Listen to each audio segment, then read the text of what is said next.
This is the Renaissance Men Podcast, broadcasting live on YouTube and Twitch.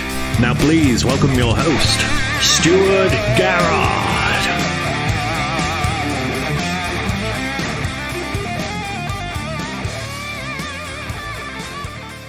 Good evening and welcome to the Renaissance Men Podcast for Friday, May 13th.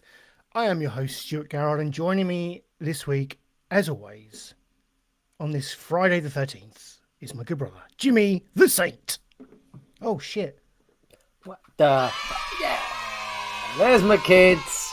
There's my kids. Hey, kids, how we doing? I got too engrossed into what I was trying to say to you about Friday the 13th. I forgot your kid-based rapturous applause, Jimmy. But how It's are hard. you, my friend? It's hard, Stu. Multitasking is hard. Hosting a show every week to the millions of people out there in the nation is not easy. So I don't blame you of getting confused within 5 seconds of starting the show. Yeah, I know. It's not tough, easy, man. You know, we go like you said, we go live to the nation, a nation of currently three viewers. Welcome one and all. They'll keep coming. Well, it's just 3 viewers here. There'll be other viewers on other networks. That's true. That is true. Yeah. But Jimmy, how are you, my friend? How has your week been? It's been it's been good. It's been up and down. Lots of things going on.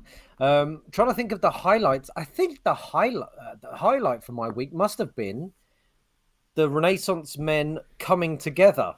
The meeting of Minds, yeah, if you can call us that. Stuart's family and the Saints family.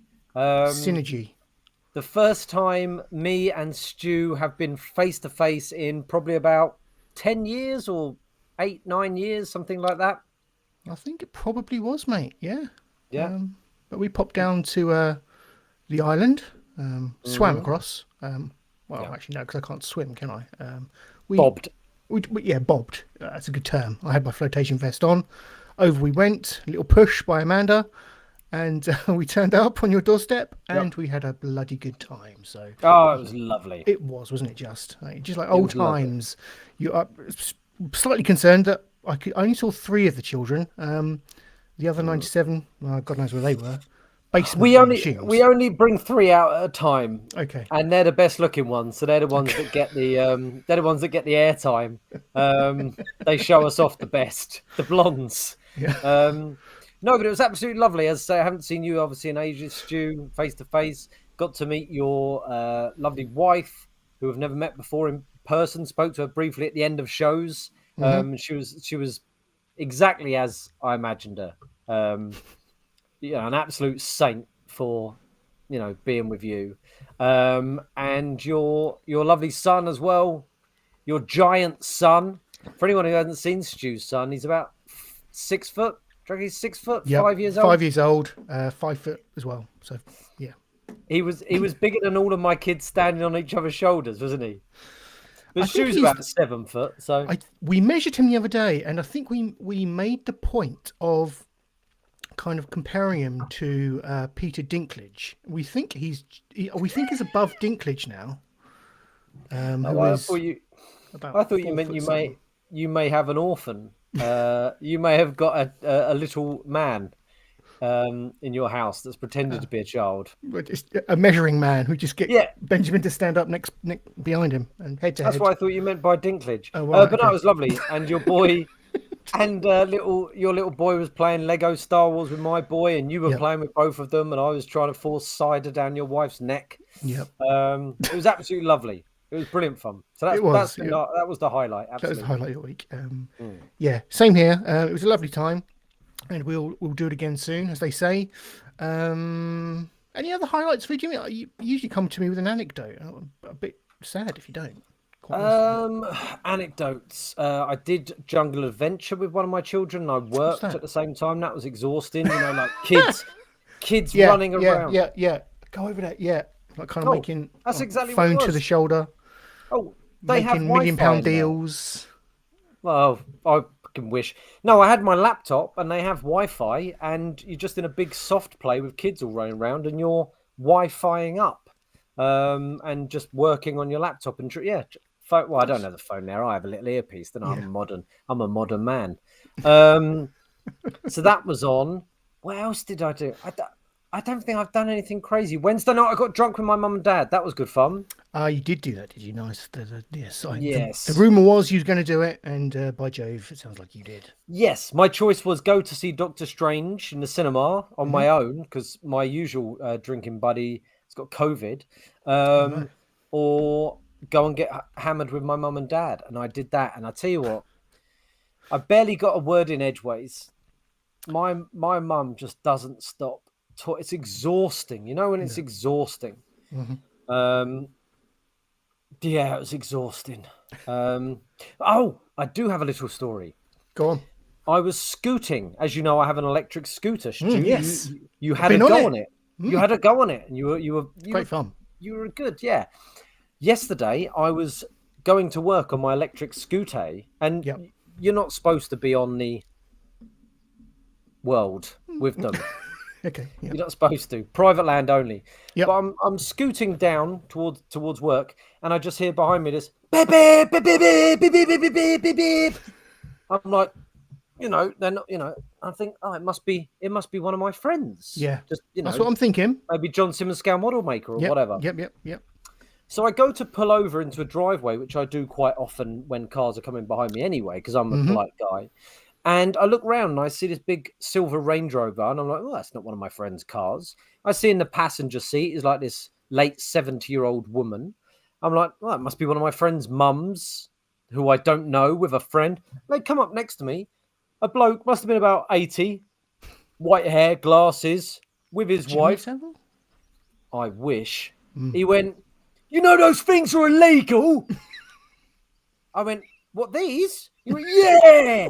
And then he drove off. It was my dad, was it? My dad can't drive. Oh, no, then. No.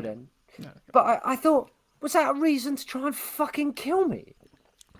Beep, beep, beep, beep, beep, beep, try and knock me off. I couldn't believe it. Like, if I was murdering someone or kicking a chicken. Fair enough. Kicking a chicken down the street, I'd have been fair enough. Beep, beep, beep, beep. That's illegal, kicking a chicken or trying to murder someone. I was on a scooter. I was disgraced.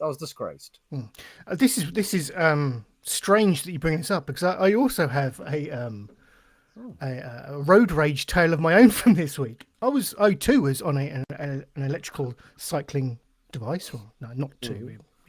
I've got an e-bike, and I use it to commute to and from the office.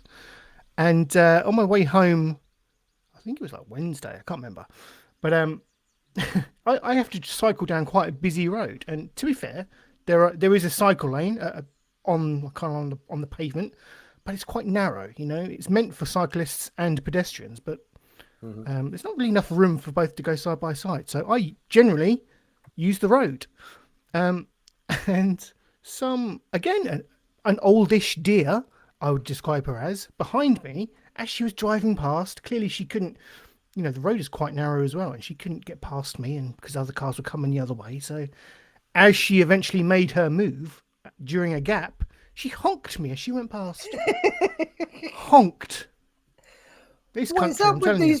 These old people need to go. Die. That's what they need to do, Jimmy. The youth, like us, need to rise up. Need to rise up. Stu, I can feel your pain, because it literally happened to me as well. Isn't that strange that we both had honking stories from the week? At our electric vehicles, at us trying to save the planet. No, exactly. What a disgrace. But never mind. Good comments in the chat here, Studo. Yes. Let's welcome our viewers, actually. Welcome, Alex Turner. Lovely to have you again, Alex. Welcome to Rock. Colin Doolan is in the house. Whoop whoop. Thank you for joining us, Colin. There we go. Hope you enjoy the show as we go on. If this is your first time here, obviously not to those that we've just mentioned, but if you are watching and it's your first time here, please do give us a like and subscribe. Before I move on, I just want to wish my mum a belated happy birthday because it was her birthday at the weekend as well. So here's to Mother Dearest. Happy birthday, Mum. Mother Stew. Jimmy, I'm not liking the Coke and gin that you put me on. Well, I just wanted to get you drunk. So okay. It'd be like if I had anyone at my house and that was all I had. I'll tell you, one time I brought someone back to my house. It was a long time ago. Yeah. And where's this going? Well, they said, "Have you got alcohol at your house?" I went, "Oh yeah, I've got alcohol. There's loads of stuff. Come back." I had toffee gin. I knew that was the only thing I had. Toffee. Ooh. No, toffee vodka. Okay. Disgusting. But that's what I served up. If you serve anything up with a grin, yep. Are you obliged? You are obliged to take it, aren't you? As the guest, you go, "Oh, thanks." Yeah, it's like that episode of Peep Show where they serve up the Moroccan cocktail, which is rum, water, vinegar, and lettuce. Drink it with confidence, and you'll be all right. Yep, indeed. Stu, there we go. Before we move on, I'd like to tell a story, obviously, about your visit to my home. More details. Yep.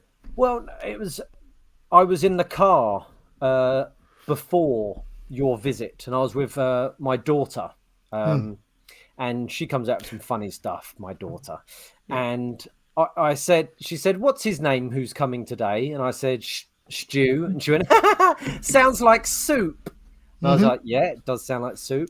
And then she went, "What does he look like?" And I said, "Well, when you see me on TV, because we're on TV every week, he's the chap who sits next to me with no hair." And she laughed, and I went, "Well, we don't laugh at people with no hair. It's fine. That's what it is." And she went, "He's bald." I went, "Yeah." She went, "I knew he was bald. Do you know how?" I said, "No." She went, "When I was a baby in mummy's belly, the angels came to me and told me Stu is bald." And I wet myself. It's true. And then she went, "Has Stu got any sisters?" I went, "No, he's got a brother, he hasn't got any sisters." And she said, "I knew that. Do you know how?" And I said, "How?" She went, "When I was a baby in mummy's belly, the angels came to me and said Stu had no sisters." Yeah. And then she said, "Oh, I was going to say, when she said, when I see Stu, I'm going to say, I love your bald head." That's what she said. And indeed she did. Well, she stroked it for quite a while, which was almost like paying homage to the hair, the egg. They knew to worship the egg. Yeah, they did. The almighty egg. They commented on its smoothness. So I like clean maintaining it well. It's a lovely head. But the opening was my son, my eldest son, who is autistic, who just, most of my family are autistic, but the people that, but he will just say things. So you came as a bit of a shock to him when he first saw you, didn't he? And he just went, "You've got no hair." He has an American accent, doesn't he?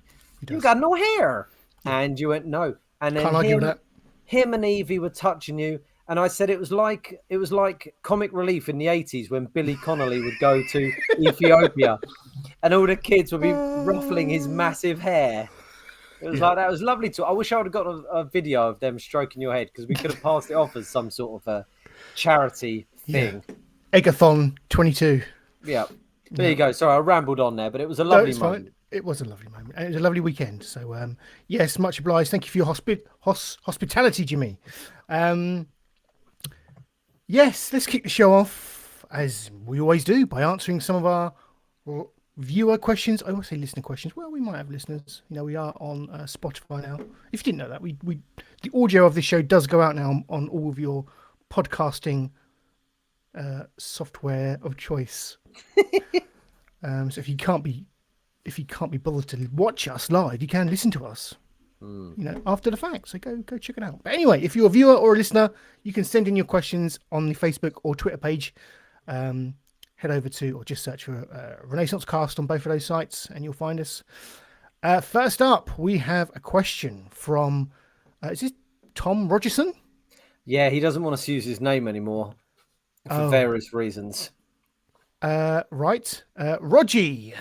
Roggy. Okay, Roggy. And that's how he wants to be known. Okay, Roggy. He asks, No, hold on. His full title, please, Stu. That's how he wants to be known. what, Have I not Roggy? put? Oh, Roggy, best friend of the show. Yeah, because we'll go with that. he really liked being called friend of the show, Okay. and then he Best. realised Okay. Best he friend of the realised show. we called other people friend of the show as well, and Okay. demanded to be upgraded. Right. Okay. Roggy, the best friend of the show, asks, "What do you think of the new Quantum Leap starring Ernie Hudson playing Al?" Ernie Hudson, Yeah, as in Ghostbusters. Ernie Hudson. yeah, as in Winston Zedmore from Ghostbusters, and nothing else. He was in The Hand That Rocks the Cradle because I watched that the other week. See, He plays like original? yes, he plays The a Cradle. village kind of idiot almost who they get to do. It's kind of it's bizarre, almost borderline racist in some respects. He does jobs around the house for this like rich white family that also Sounds has racist. a stalker kind of babysitter. You must have seen the film, surely. No, I haven't. Oh, it's very good, very good thriller. But yeah, anyway, Ernie Hudson. What do you think of him being in Quantum Leap? Well, why not? I say, why not? Yeah, I think he was expecting some racism from you there, Stu. But Everyone know, seems shocked that I haven't. the gone jokes down we make about Stu being a Nazi aren't true. I think he means more about just Quantum Leap coming back. But we had actually discussed this about a month or so ago, didn't we? That Quantum Leap was coming back, because a reboot, but with the idea that Sam Beckett was still involved. Yeah, because we said that we wondered if Bakula or Bakula or however you wish to pronounce Scott's name would maybe reprise as well, or did we say? Yeah. Oh, I can't remember now. Or did we speculate that should he? I don't know. I can't remember. We speculated should he, and we all said that was it. He should, because it's the kind of show where you don't need to do a reboot. You can do a sequel with it, not causing it. You know, you can very simply in the opening say, 40 years ago, Sam Beckett leaped into the future and this and this and this. Yeah. We never saw him again. Now, Winston from the Ghostbusters is leaping. Well, he's not because he's Al, isn't he? But that's a really simple opening dialogue to just link it to the original. And the original had an opening dialogue, didn't it? It explained the show at the opening of the show. It said, Sam Beckett stepped into the Quantum Leap accelerator and vanished. Each week, he finds himself in a new place, each week striving to hope that next leap will be his leap home. Or words to that effect. Oh, boy. Oh, boy. So I'm looking forward to any Quantum Leap properties that come. Chance would be a fine thing. No, that's just... It's Scott Bakula. It's just a collection of pillows, I think, kind of just smushed together. But thank you for asking. Kind of questions we like. So I'm happy to see Quantum Leap back. I'm happy to see Winston Zedmore, Ernie Hudson get work. Well, quite, yes. Always. Yeah, go for it. Can't wait. So this is apparently going to be on the Paramount... Oh, not sorry, the Peacock network. So which I think is on that's on Sky. You can get that through Sky now, and also the Paramount network you can also get is coming to Sky as well. So maybe some of those new Star Trek shows will be starting to become available. Lucky us, eh? Yeah, I'd like to see some of the Star Trek shows in this country. That it's ridiculous that we haven't got them already. Yeah, it's total madness. And I believe there was an accompanying question to that question, was there not, Stu? Was there? Oh, there was. Okay, what historical character would you... I didn't see this question. What historical character would you most like to leap into? Oh. Oh. I don't know. I think... Have we had this question before and we said Hitler? That sounds like something we would say, to be perfectly honest. Yeah, yes. Maybe I dreamt it. But let's assume we'd both go with Hitler, just for the shits and giggles. Who outside of the realm of the Nazis? Who would we go with? I don't know. Maybe Elvis. Elvis would be fun. Yes. There's an episode of Quantum Leap where he does pop into Elvis, doesn't he? Yeah. Yeah. Incidentally, there was a trailer for the Elvis film during Doctor Strange this afternoon, and it looks. I'm quite intrigued. I know we watched it a few months back, and we were worried about Tom Hanks's accent as the manager of Elvis, playing the manager of Elvis. But yeah, it looked quite good for a Baz Luhrmann film. I know he's done some good stuff and some shite. So anyway, that was an aside. Who would I like to leap into? Pardon the term. I don't know, like. Yes, I think someone like big in popular culture. I think you've taken a good one in Elvis. Maybe like, I don't know, Shawn Michaels. The wrestler. In his pomp. Or someone like that. I don't know. You'd have to wrestle though, Stu. Oh, that's okay. You could fake it. Fake it till you make it. Yeah. Yeah, that would be fun. I'll give you that. I'm assuming you would acquire all of the skills of the person that you leap into. Or... Did Sam Beckett acquire the skills of the person? I don't think he did. No, he didn't, did he? What he had was he was an expert in kickboxing. Was it? I can't remember. Was he? Right. He was an expert in a martial art. It was either kickboxing or jiu-jitsu or something. That's why he'd always win every fight. And he also had a photographic memory. Right. And I remember that because there was one episode where he was going to be in Hamlet. And before the opening night, they went, okay, we want you to do it nude. Great episode. So he had those skills. But I don't think he necessarily inherited the other skills. That said, if you've got Elvis's voice, you're singing like Elvis. So it's the wrestling that could be tricky. Yes, that's true. Yeah, but...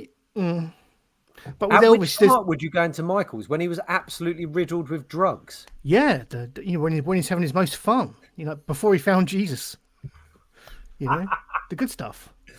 Yeah, all the good stuff. You could pick any wrestler, really. I suppose I chose Shawn Michaels. A good shout. Yeah, it is. Other than that, like, I'm quite content with who I am. Really, I don't really want to leap into anyone else's body. You're only there for a couple of weeks. Yeah, but would you have to figure out or solve some kind of inner turmoil that they're going through? No. You just experience it. And just enjoy yourself. Okay. Yeah, just enjoy yourself. Okay. Yeah. Come on, it's Hitler, isn't it? No. Yeah, it is. Or, leap in, no regrets, leap out. Just experience. No regrets. I ain't changing shit. You trust the process. What about an old kit? Loads of things would be boring. Loads of things like from the past would sound like they'd be great. And when you got there, you'd be sitting around a lot on your own. You wouldn't have your phone. You wouldn't be able to talk to people, especially if you're like a king or something, or a queen. The thing, yeah. I mean, predominantly you're leaping into the past, so you're stripped of all your modern day trappings, aren't you? So it's just left to you and your Elvis thoughts. But no, you wouldn't have the Elvis's thoughts, would you? There'd be your own thoughts in Elvis. Yeah, in Elvis. This is deep, man. But good question. Good question. I think I'd be tempted. Mark Hamill during the filming of Empire Strikes Back. Okay. Just experience it and be there and say that you lived through that. You're in him. You'd be filming some of the scenes. That'd be monumentous. I'll be Harrison Ford in stuff because that way I get to have a little kiss with Princess Leia. I like how we've both kind of gone either with tyrants or like media superstars. We haven't gone with anyone with any substance, really. Anyone that could bring any good to the world. Like, I don't know, get Mother Teresa or Gandhi. Well, Stu, you say Mother Teresa, but I watched part of a documentary the other day about Mother Teresa, and I think it was called something like Mother Teresa is a cunt. And it was, it's catchy, isn't it? It was, who hosted it? I think it was Penn Jillette from Penn and Teller. And And there's all this stuff about Mother Teresa being absolutely awful. Not even joking. I'll link in the description below. I'll put in the comments. I'll put it in there. But yeah, it's a really interesting story about how everything she did was not for good, and the hospital she built was just a shithole, and it was just for people to die in this hospital. Yeah, it's a weird one. It's a weird one. Now, Christopher Hitchens hated her famously. who? Christopher Hitchens.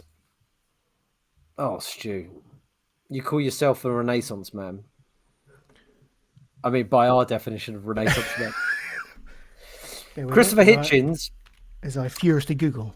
He has now passed away, unfortunately, but he was a... What's the best way to describe him? I don't know. What's the best way to describe him, Stu? Well, it says here, British-American author. Yeah, but he was much...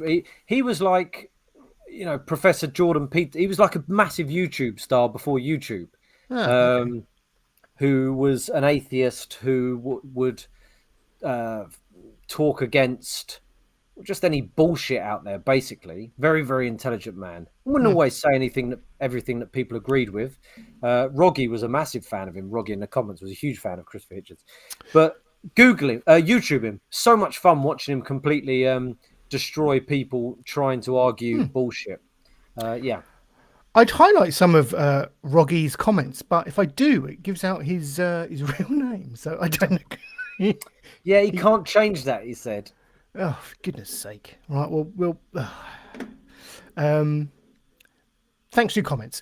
Well, no, just put that one up about Mother Teresa on Christopher Hitchens. Oh, that one. There we go. There we go.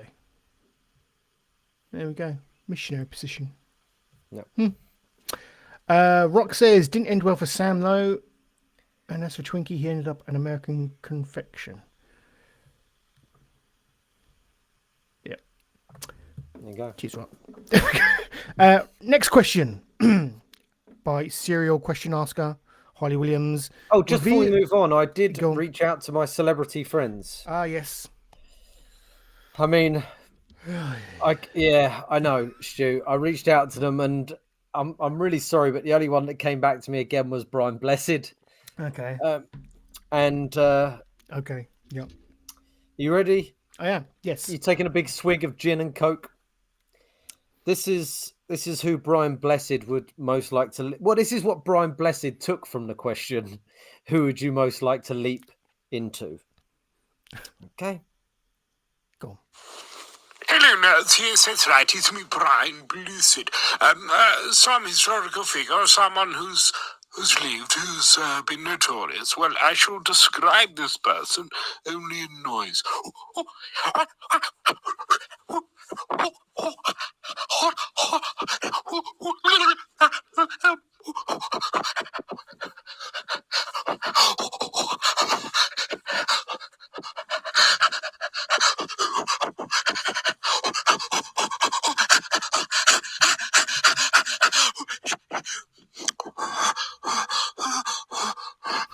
Yes, that's right.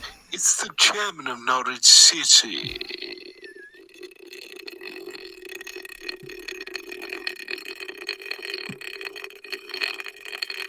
Delia Smith.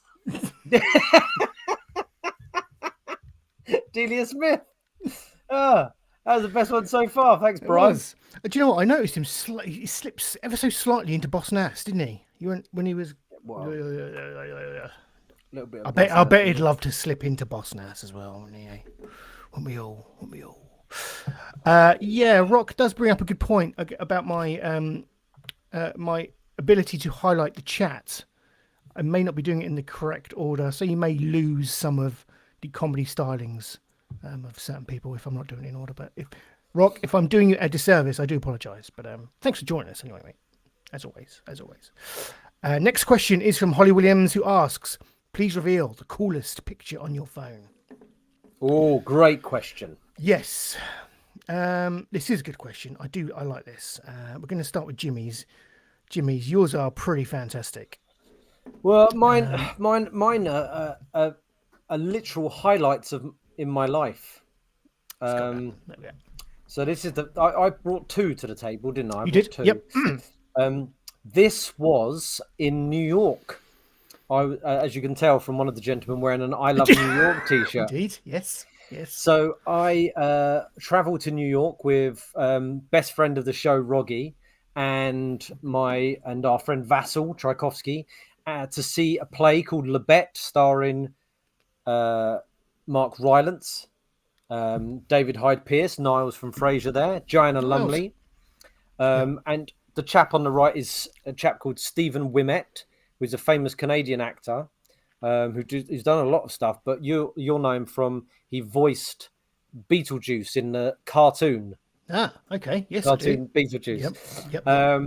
And we went out there to see our friend Rob Lonsdale in this play, and this is how nice Mark Rylance, Oscar winner Mark Rylance, David Hyde Pierce. They got offered their own changing rooms, and they said, no, we want to share a changing room with everyone. So all the guys were in the same changing room together. And it means they all got to know each other really well. And one night, I had no photos with David. We had spoke a good few times, but it took me a while. And I was like, in the changing room now, and I went, David, can I get a picture? He was like, yeah, of course you can. And Stephen as well. And Stephen still, when it's my birthday or whatever on Facebook, he puts happy birthday. David obviously doesn't. He doesn't care. That said, when my friend Rob used to email him quite a lot, one time he did say, "How's Jim and the boys?" Lovely man. He was the nicest man. He took us for dinner and paid for everything. We went to a restaurant where they have all the caricatures of famous people on the walls. Can't remember what it's called. Quite a snazzy restaurant in New York. Paid for it all. So he's a hero of mine. You know, Frasier's one of my favourite shows of all time. And I wanted to buy him a present and just be his best friend, but I couldn't get to know him that well. But interesting story. My friend Rob, who was in the play with him, lost his passport in New York and was supposed to be traveling home because the show had ended, and he couldn't get home because he had no passport. And David said, "Oh, that's terrible. Why don't you come and stay with me for a week in my home with me and my partner?" And Rob was like, "Okay." And they got in David's private jet with their dogs and his partner, and he went to his home. And he said he'd wake up in the morning to David playing a massive organ, not a piano, like a proper organ. He'd hear him playing that sort of thing Niles in Frasier would do, you know. He'd go out and use his swimming pool in the mornings, and David be out there just sort of smiling courteously as Rob swam in his pool. Utter gentleman, lovely. And this is one of the highlights of my life, and that's on my phone, one of the photos from my phone. Lovely story. Rock there saying he agrees Frasier is peerless. I do love a bit of Frasier. Is that coming back? That's coming back, isn't it? Supposed to be, yeah. Supposed to be. Yeah. Minus John Mahoney. Yes, of course. Okay, next up on Jimmy's phone. I love this photo. And I think we can all appreciate probably why. There's Jimmy with the Hoff. What's he doing to you? What's he doing? Why are you terrified? I'm just really drunk. But I tell you what's interesting. Like in this picture, I look short. I look really short. But look at a picture of me and David Hyde Pierce and Stephen Wimett. Like that's an average height set of chaps. Hoff is huge. He's like your height. Size, there is the hat. Captain's hat. Yeah, that's true. I didn't ask. Why were you wearing a captain's hat? Just because? Well, we bought it. I think we bought it in Central Park when we were sailing little boats. And then I went up to the top of the Empire State Building, and I was wearing this big navy blue warm coat because it's very windy up there, and that hat. And I walked past 2 naval men, and they both looked at me and went, "Sir," and carried on walking. And I think they thought I was some sort of captain. Stupid. That's Americans for you. I could have given them instructions. Yeah, this night, this is on my phone. This was the night I met my. Yeah, I know. I'm not in the best shape of my life there. It's just the look of terror. Where my initial thought was, where's his hand? Where's the Hoff's hand? Kind of I around the don't back? know. Who knows? I I don't mean, want to insinuate anything here. there's my little claw on his side that's reached round. Yeah. This was the night I met my wife, David David Hasselhoff. Hasselhoff. No, this is the night I met my wife. I went to this club. Our friend Roggy was there. His wife was working there. She was a singer and dancer and stuff. And she was entertaining with the Hoff, with other sort of entertainers as well. And that's why we were going, because like, fucking Hoff's going to be there, and queued up to meet him. Didn't take long because we knew the people that was running the entertainment. And he said to us, I just had a nice quick chat with him. I mean, the man's huge. Look at him, he's a giant. But there's a picture of my friend Roggy with him, best friend of the show. And Roggy said, "Oh, thank you for coming out and meeting us." And he said, "No, thank you for coming out on a Wednesday night. Well, thank you for coming out on a Wednesday night to see me." Roggy was like, "Oh, I'd come out any night to see you." But if you look at the poster behind him, you can see what night it was. It wasn't a Wednesday night at all, Stu. It was a Friday or Saturday. It was a Friday night. It was a Friday night. But he said, "I can't believe you've come out on a Friday night to see me." No, Wednesday night, sorry. That's how fucking hammered he was, or I don't know. Completely lost track. But it was a wonderful experience meeting him. And I've got a picture of my my wife with him as well. And as I said, that's the night I met my wife and fell in love. So yes, that's the other coolest picture I've got. God, I look terrible. Look how bronzed he is. He's just like a god, isn't he? Yeah. And do you know what? Absolute god. You look at that and you think, that's James with a waxwork. Yes. It looks like you've gone to Madame Tussauds. Yeah. I'm not going to lie. Yeah. And I think, ironically, in Madame Tussauds, the waxwork's wearing the exact same outfit as as the Hoff that night. And he has a little short fat fella next to him with his little claw around him. Yep. But yeah. I just want to highlight in the chat, Rock. He's met Jimmy Savile twice. Wow. Keith Chegwin around the corner. That sounds dodgy as anything. And he's spoken to James Whale on the phone. Wow, Rock. James Whale. Who's James Whale? James Whale he's like a media commentator. You usually see him on like reviews of the papers on Sky News, or he's like a talking head that they get on to cause some controversy on the talk radio stations. I like James Whale. He's all right. Well, have you got any pictures, Rock? I'd like to see you with Savile. Little Rock on Savile's knee.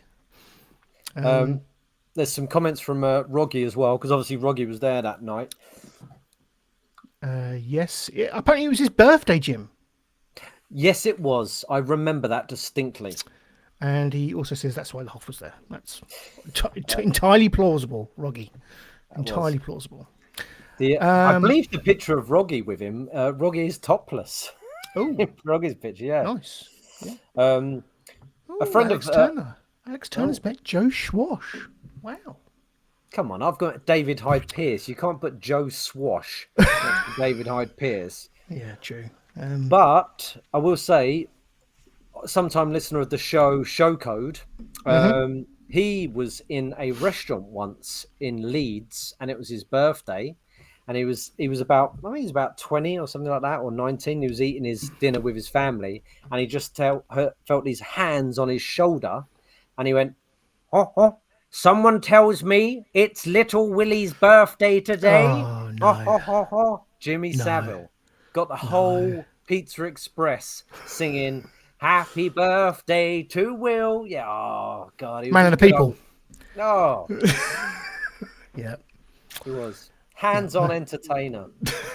Yes, God indeed. rest his soul. I come to you all with a heavy heart, because I don't have a cool picture on my phone. As of the other 2 days ago, I have a deeply tragic photo on my phone. Keep it going. Keep the energy going, Stu. And it's an update essentially on the personal bird news from a couple of weeks ago, when I had so much joy in telling you that a family of what appeared to be some kind of chaffinch or blue tit had nested in my bathroom extractor fan, which fortunately was off and has been off for some time. Now, as of about a week ago, we started to hear little faint cheeps as we go for do our business.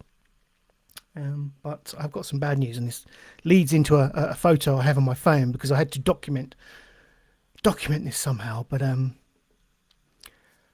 there we have a chick that has been discarded by its parents. They do reject their young, and it's kind of now wedged in my extractor fan, and I have no idea how to deal with this situation. We've tried poking it back towards its mother to reverse the rejection. Is it alive? It's kind of, yeah, it's moving legally. Oh yes, yeah. Stu, hang on, that's in your bathroom now, and instead of saving that, you're here entertaining the nation. How do I save it? How do you save that?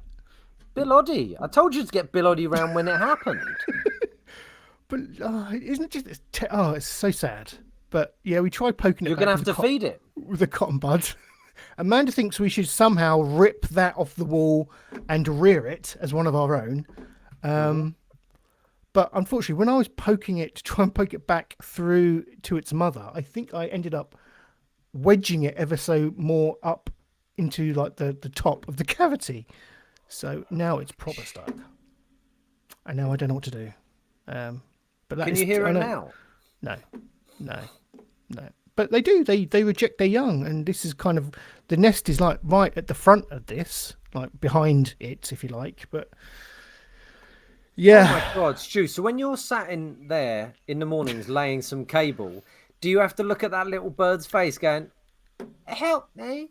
Well, this is the thing, right? You go in there, and it's almost like it's judging you.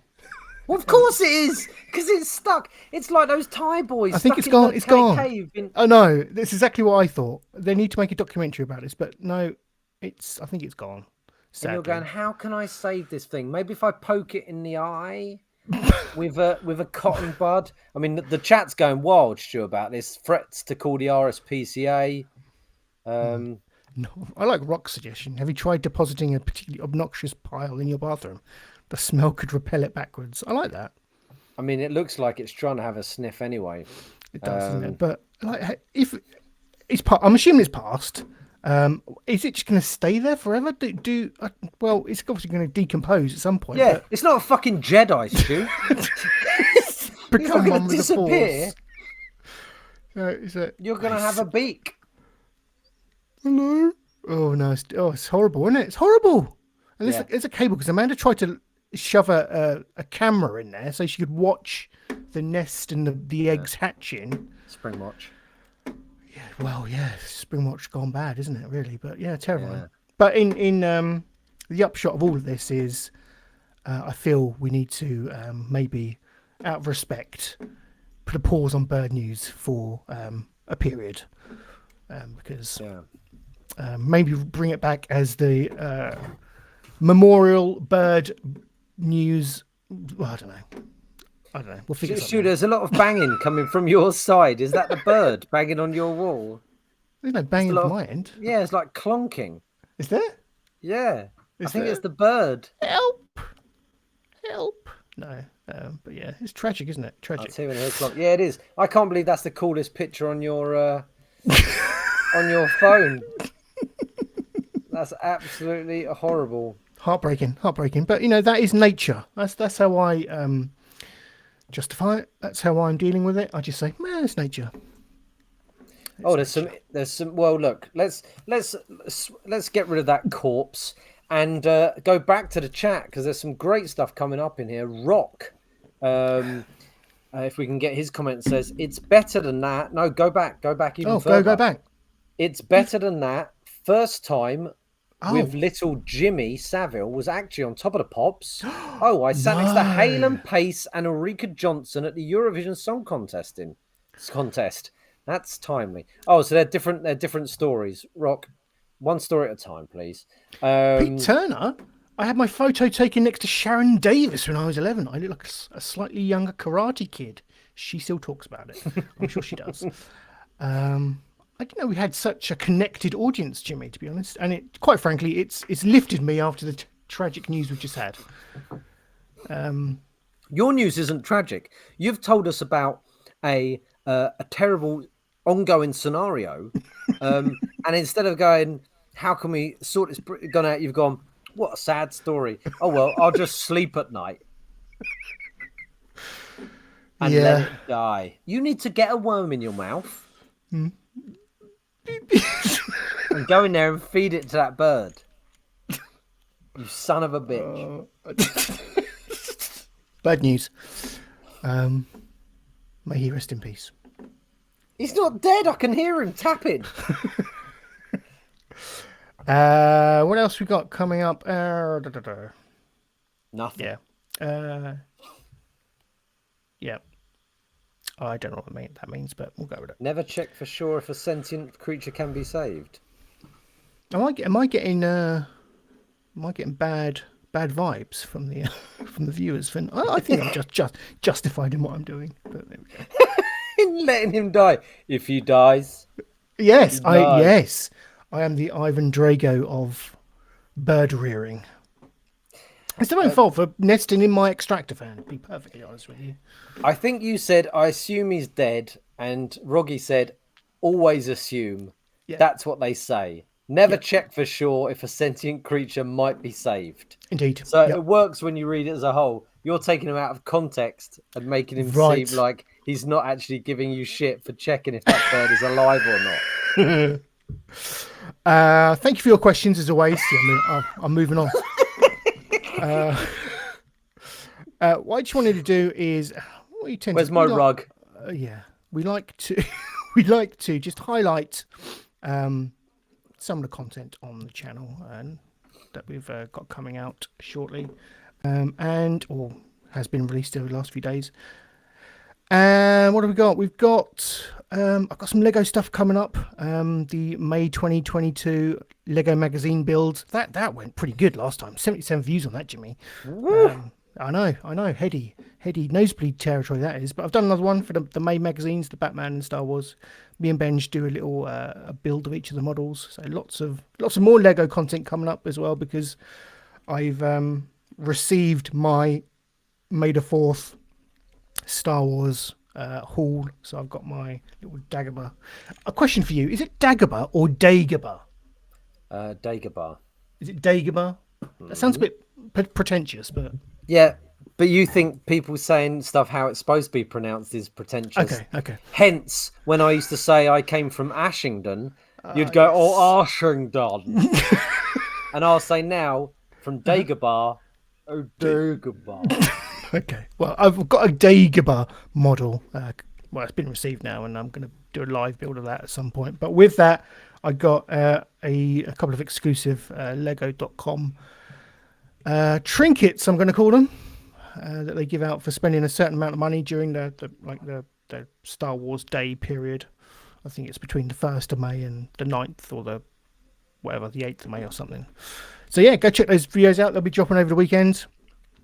Do you know what? I've realised we didn't do a botch cast this week. Oh shit! Even though there was a pay-per-view, but I couldn't bring myself to watch it, Jimmy. So I forgot to watch it. That's clearly an issue. Well, let's watch it this weekend, Stu. We'll do it next week. Okay. Yeah. So I do want to watch it. Okay. So look out for that, and some, like I say, some Lego videos dropping in the meantime. So go check out and go and subscribe if you can. Or just someone has 227 subscribers. No way. That has changed on the fly. I love it. That is youtube.com/RenaissanceCast. Right, Jimmy. It's time for. I just realised I didn't do the sting for Ask Us Anything. I'm all over. I'm all over the shop. That's tonight. okay. It's okay. This is a relaxed one tonight, Stu. Relax. You're letting creatures die. Hey, doesn't matter. We're having a drink. Hey, who cares? We forget to do the sting. Don't worry about it. Yeah. Well, it's that time of the week where we go and we look. It's the Week in Geek. The Week in Geek. The Week in Geek, indeed. I liked how you did that. Did you? Instead of the build up, the let down, and then the build up. Oh, Okay. It's It was the Week in unintentional. yeah, but it was good. It came off well. Good. What do we want to start with first? I've seen Doctor Strange. Do we want to talk about Doctor Strange, or do we want to do our reaction to a trailer? What's your fancy? What are you feeling? Let's do a trailer reaction, Okay. and let's save my Fox News for the end of the show. Okay. Calling Yeah. an audible. I like it. So we're moving that to the end. Yeah, That's and finally caliber, I think. Yeah, just like for anyone listening at the moment, you know how I have a big vendetta against Foxes. Stay tuned till the end of the show for the best Fox News you've ever seen. Yeah. There's pictures and everything. Yeah. Okie dokie then.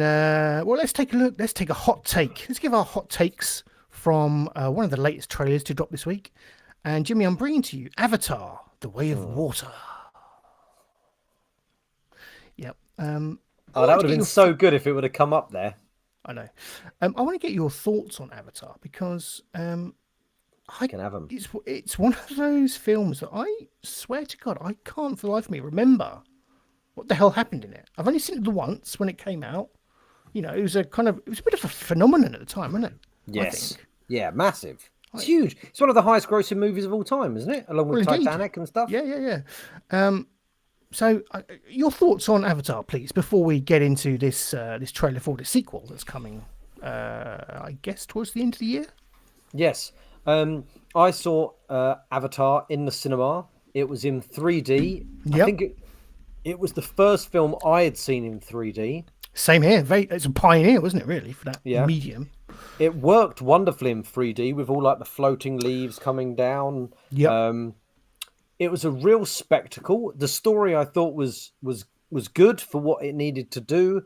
It was amazing, to be honest. The CGI was amazing. The water simulation of when the sort of the avatars and the what are they called, the Nyanis. I genuinely can't. I don't know. That's Nanis, I don't know. something like that. Navi. The Navi. Yeah, when the Navi are going through the water, the beasts, the world building, I think is incredible. I was chatting about my wife about the world building because she said how they've done it at Disney World or Disneyland. They've got their Avatar section, and she was saying how she was really pleased that they've done that, and you can see why they've done it because that world building is fantastic. And I really like the hare to horse sex and the hare to dragon sex and the hare to woman sex. I thought that was great. I really enjoyed it. Now I wouldn't care if it was on, but I'd happily watch it with my kids, minus the hare to horse sex. But I'd happily watch it with the kids. I'm not a fan of the hair-based sexual activity, and as I say that, Benjamin has just arrived, so bear with. Well, I think while Stu talks to his son, I think we know why Stu is not happy with the hair to horse sex, because Stu is a hairless man. Yeah. Hey, Well, Benj. hair impotent. There he is. You all right, mate? Have you had a nice time? Peter Dinklage. I had a nice time at Connors. You had a nice time at Connors. Good. Good boy. Did he have a nice time at mine? Did you have a nice time at Jimmy's? Yeah. Would you like to go again? Yeah, there you go. See? You had a nice time, didn't you? Mm-hmm. Yeah. He's got his Lego Luigi there. There we go. Lego Luigi legs. Did he like Cameron? Do you like Cameron? Yes. Yes. Do you? Yes. Well, I've got his dad there. I can't really say no, can I? There's Amanda. Oh, there's Amanda. We are recording. Oh my God! God's sake! I mean, I never saw this happen to Terry Wogan. I know. Hoping what I was at Connor's house, she wasn't doing any swearing. Any swearing? Oh, there's no swearing on this show, is there, Jimmy? Can he hear me? No, we're good. Right, Ben, you're gonna love you and leave you, right? That's your weekly appearance on the show done. All right. I mean, He's not moving. professional. Not moving at all. Well, let's show the Avatar. We're moving on to we're on Avatar, aren't we? Yes, I just gave we you are. my thoughts. I love the hair sex. I love the world building. Yep. The CGI was incredible. It was groundbreaking. The CGI, and obviously people can say what they want about the story and stuff and the acting, but the CGI was groundbreaking. It looked gorgeous, visually a very rich film, wasn't it? Like, there's so much just filling the screen, but something about it, I enjoyed it at the time, but narratively, I just cannot recall, and I think that speaks to just maybe how bland it was. I don't know, Yes. And Rock kind of agrees, saying that Avatar is easily the most forgettable blockbuster since The Wizard of Oz. Yeah. Oh, that's a bit harsh. Wizard of Oz is wonderful, isn't it? But anyway, I know it's the same as what we said. The story. Yeah.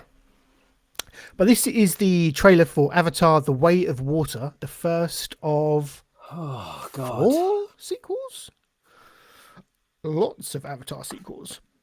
Well, they announced these sequels a good 2-3 years ago. They announced them years ago. So my only presumption is they've been working on these back to back. I reckon they've got a good few of these ready to go. That makes sense. Yeah, it does. Perhaps they've done the majority of the filming, and the time will be on the post production. Like they are very much heavily animated films, aren't they? Yeah. So let's take a look at this first trailer. This dropped this week, and this is for Avatar: The Way of Water. What a boring name. Water. Okay. I just realised I've got closed captions on. Bear with me. Turn those off. I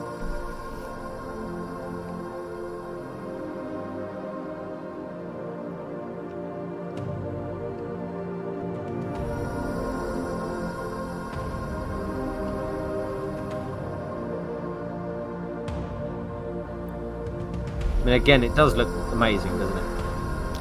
Yeah.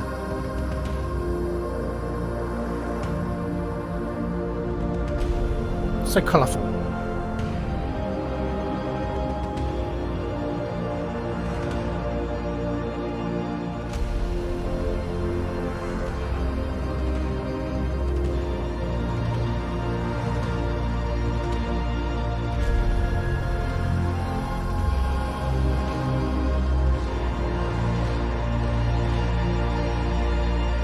I know one thing.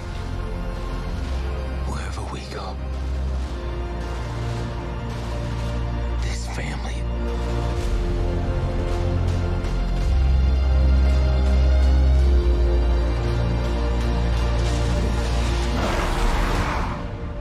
is our fortress.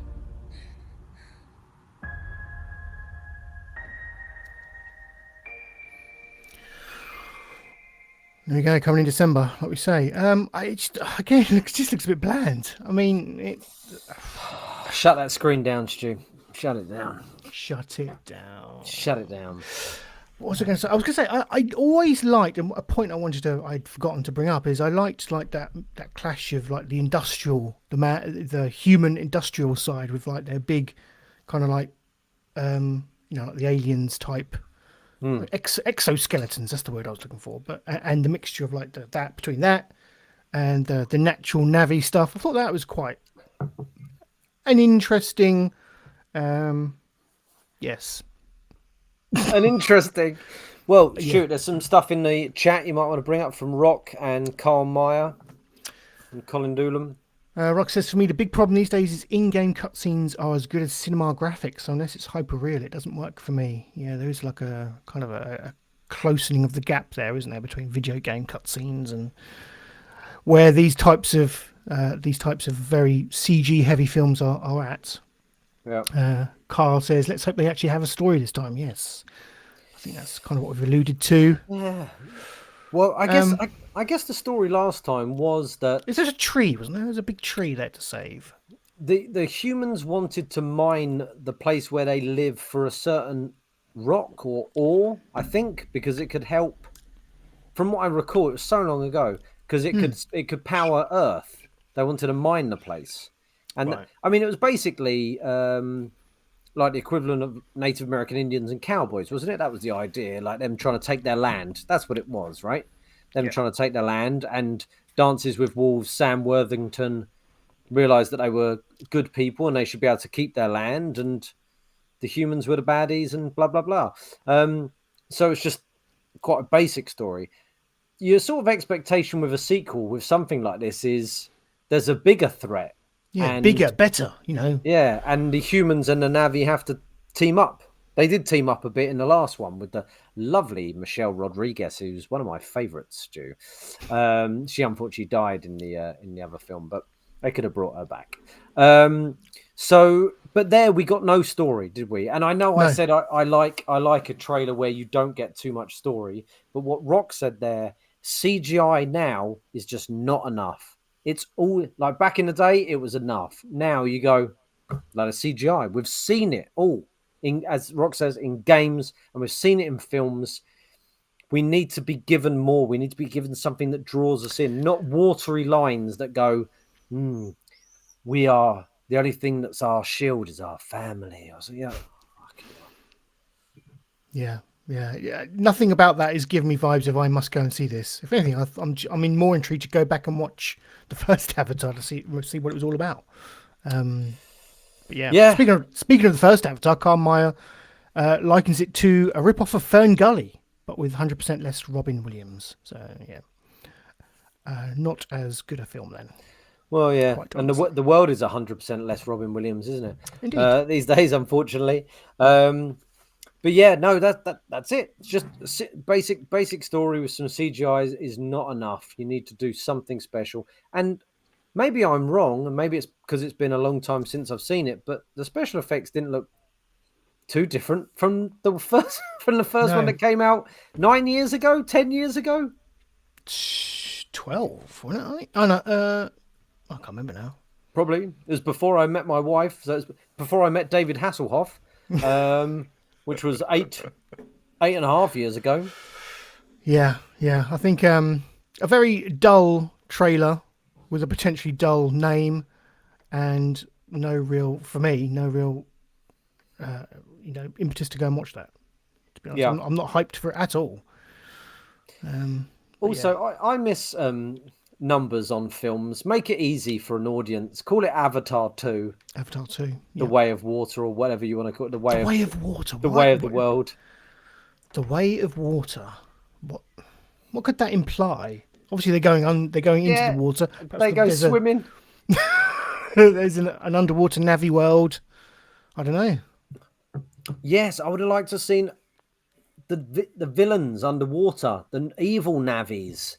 That are, they're red or something. Mix things up, not just more blue people on more dragons on more luscious lands. Like, give us something new to look at. It's been fucking 12 years. Give us something new, man. Exactly.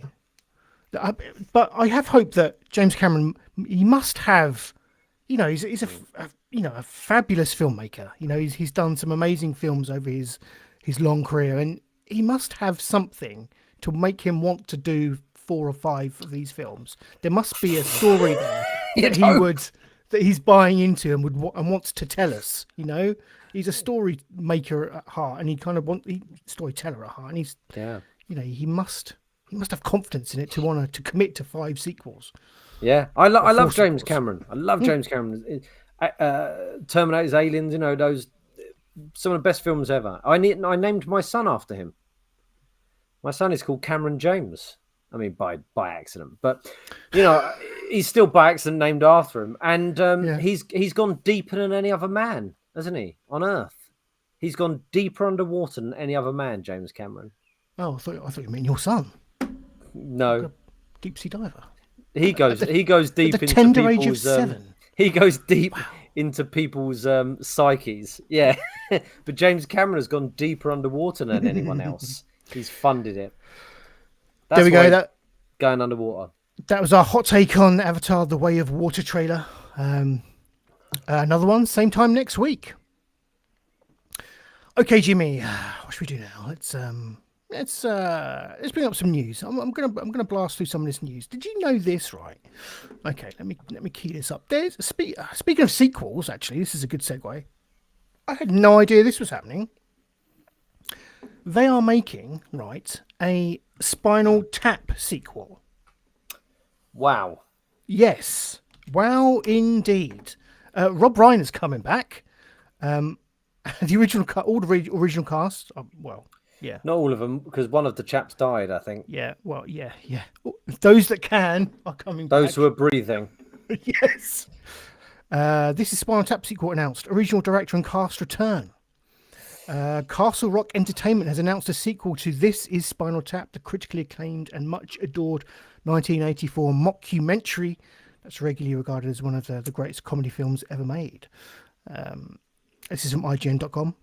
Original director Rob Reiner will return to steer the sequel and play documentarian Marty Dibber. Is it? How do I say that? Dibbergi. As he once again checks in with England's loudest and most punctual metal band. Harry Shearer, Christopher Guest, and Michael McKean will also make their respective returns to the tight trousers of band members Derek Smalls, Nigel Tufnell, and David St. Hubbins. Nice. Yeah, this has come out of the blue for me. Yeah, I didn't know it was coming. 2024 is coming. Sorry, Jimmy. Jesus. So a bit to wait for that. How old are these guys? Old, will they make it? Old as shit. No, they're probably in their 70s. Easily, Christopher Guest. He must be in his 70s. Harry Shearer as well, probably. Yeah. Rob Reiner. I think Rob Reiner's quite old, isn't he? He must be like late 70s. I thought it was Carl Reiner, but he's. I think he's dead now. I think this has potential though. Like if they're going to go along the routes of seeing a band in like a Rolling Stones still touring type way, you know, just kind of that's where you leathery, go, yeah. Kind of Rob Reiner is 75. If we're interested in as people's ages, not as old as I thought, but yeah, I think there was some comedy potential in there. And Christopher Guest is 74. Yeah, so they're not in this day and age. That's not that old. Like my dad is early 70s, and I don't think he's old. No. It's how you've kept yourself. I saw Spinal Tap for the first time when I was at uni. I was like 21. I hadn't seen it before, and which I sort of hated myself for as calling myself a fan of comedy and comedy movies. But you know, sometimes older films get left by the wayside for the newer films. But when I did watch it, obviously you can see how good it is and how much it inspired things. Obviously, the fear is there that you should you go back. Yeah. People love that film, and you know what the Matrix sequels did to the Matrix. You know. That is true, but on the flip side, a film coming out very soon, Top Gun Maverick, has been doing remarkably well critically. I didn't expect like 5-star reviews for Maverick, and I think a lot of the comments that I've read about that film is that it's kind of stripping back like the summer blockbuster, taking it back to what it used to be, like a no frills kind of just balls out cheesy action film. You know, absolutely not too pretentious, nothing. You know, just it is what it is. Exactly. It's not pretending to be anything else, and you're right, Stu. It's all the better for it. And I've heard the same. But okay, there is a but, isn't there? Yeah. Is the Matrix, not the Matrix, the Maverick, the Top Gun, considered one of the best movies of all time? No, it's not, Stu. I'll answer that question for you. It's not. It's considered just a good, fun 80s movie. Yeah, it's a good film, I think. It's not like Star Wars, which is considered like one of the greatest movies of all time, or Spinal Tap, which is considered one of the best comedies of all time. So when they're one of the best, should you revisit? That's what I mean. Like, I'm with you. I love all the Star Wars stuff they give us. I love it all, but it's nowhere near as good as the originals. I'll happily watch the sequel to Spinal Tap, but it's like the Bill and Ted film that came out. It's nowhere near the originals, and they weren't even that great. Maverick, I could see how it could be, better than Top Gun. But comedy, I think comedies are hard to go back to. They've got a lot of work to do. I'll always say do it because I'll go what the fuck. But I know a lot of people will say leave it alone. Yeah. It was Yeah. great. Yeah, I think with comedy, there's more chance that it could just look like, I don't know, 3 or 4 old guys just looking out of time and just, I don't know. It's difficult, isn't it, to nail comedy? Yeah. I think you're right. I think you're right. Whether they should go back, who knows? But yeah, I'd like to hope there's enough talent there to try and make it a success. I really hope so. And I like a lot of the Christopher Guest films. Best in Show, A Mighty Wind. They're great films, very funny. And I think maybe something that may hinder it is the amount of stuff that's been done in its like since it. You know, like The Office, you know, and That's all a of fair these point. documentary shows have been spurred on by the Christopher Guest movies. Gervais loves Christopher Guest. All this improvisation, mockumentary, so much has been done since then. Yeah, it won't be as special now, will it? It won't be as revolutionary. It'll have to work harder to stand out, and perhaps that'll be to its detriment. Yeah, that's an interesting point. How do you make it stand out, Stu? Well, I don't know, quite honestly. Perhaps you just pray that the talent involved will make it rise above. You know, the cream will rise to the top. I don't know. It's I think at that point you're clutching at straws, aren't you? But unless you do, I don't know. Can you do a play on? I don't know. Unless you do something ironically, or it's gonna be tough, man. It's gonna be tough. Because also, not only do we have mockumentaries, comedies, and films, we also have lots of documentaries, real life things, since like The Osbournes, where you're actually following the family, and Big Brother or whatever, where you're actually following these real people. It's coming out in a different time, isn't it? You know? Yeah, a very different world. To do. Very different world. But maybe that's what you do. Maybe you do you kind of do try and tell a story about these guys in, trying to create something in a very different world. Yeah, that's probably where you go, isn't it? Twitter, and they have to try and do Twitter and Instagram. Yeah, like a fish out of water kind of thing. I don't know. It'll be interesting to see where they go with it. Rock in the chat says, I guess they're looking to mark the 40th anniversary, so it'll probably be mocking the Rolling Stones. Yeah, dead on their feet. That could be funny. There was a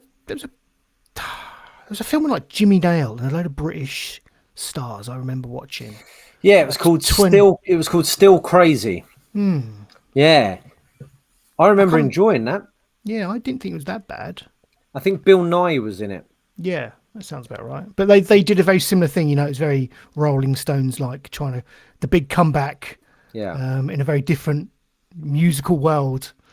So if you take that kind of storyline and throw in Spinal Tap, then it could work. It could work.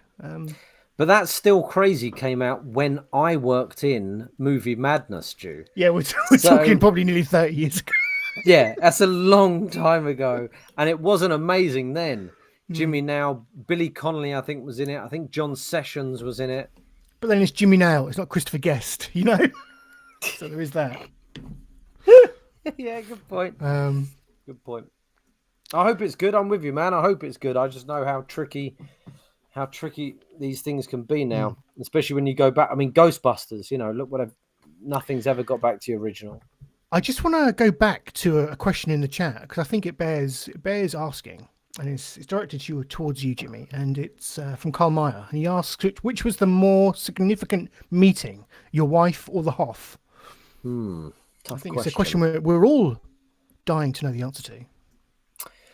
Well, one of them was the love of my life, and the other one is my wife. Yeah. So there's the joke. My wife, obviously. Christ's sake. We know. Changed my life. Sorted my life out. Got on track.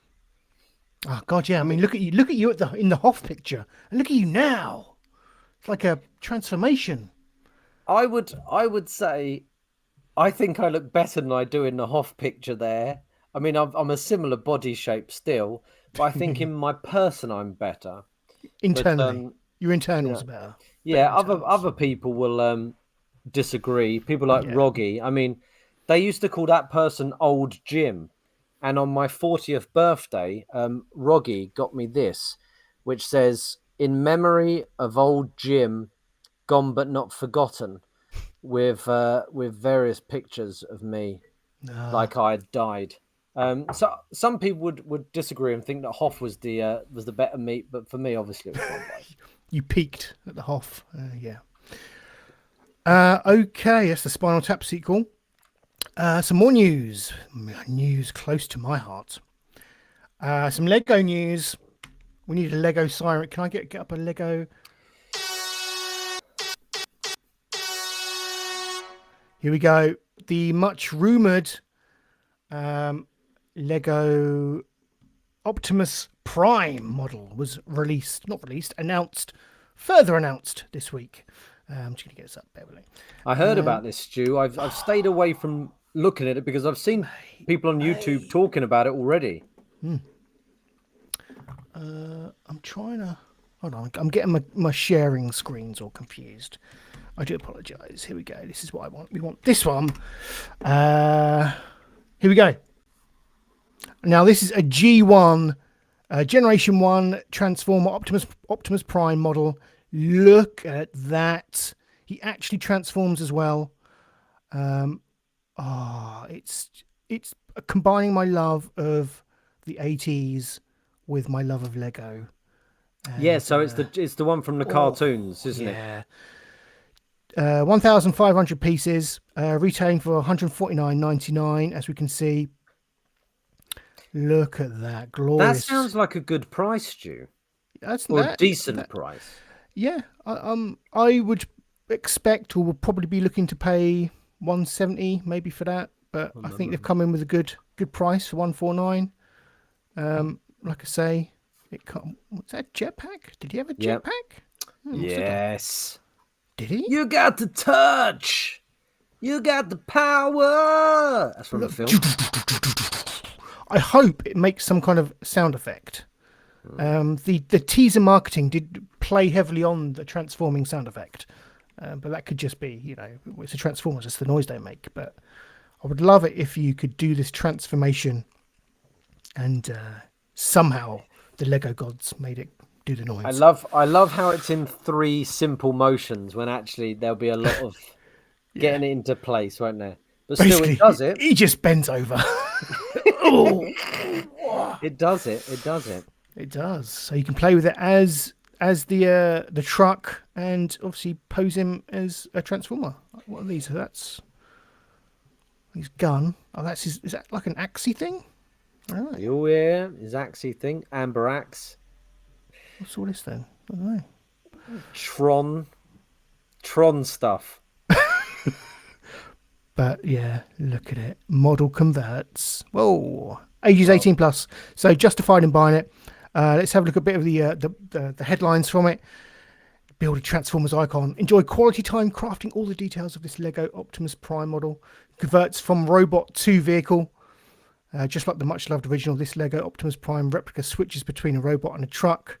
Authentic accessories. Relive Transformers sagas with accessories that include the Ion Blaster, Autobot Matrix of Leadership, That's what I meant. Energon Axe, Energon Obviously. Cube, and Jetpack. There you go. For Transformers fans, this Lego Optimus Prime collectible model is designed especially for adults. got a cock. For adults It's got a cock. looking for their next immersive project. Contains a display plaque so you can pay tribute to your passion for Transformers. 19 points of articulation. Whoa. This is the good stuff, man. That's more than me. So 5.5 inches high, 10.5 inches long, 4.5 inches wide.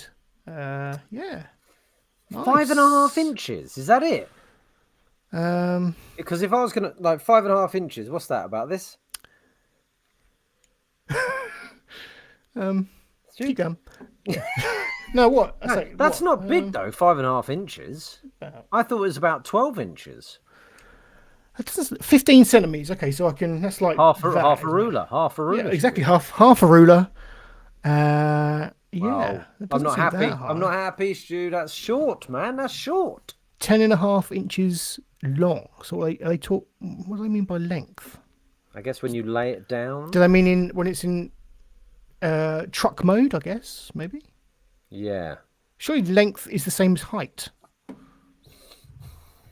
Oh no, that's in truck mode. What are we talking about? In truck mode, the model measures 15 centimeters high and 10.5 inches long. Okay. In robot mode, it's 35 centimeters tall. Okay. Now we're talking. I'm Now back. we're So talking. 35 centimeters, bigger than a ruler. Yep.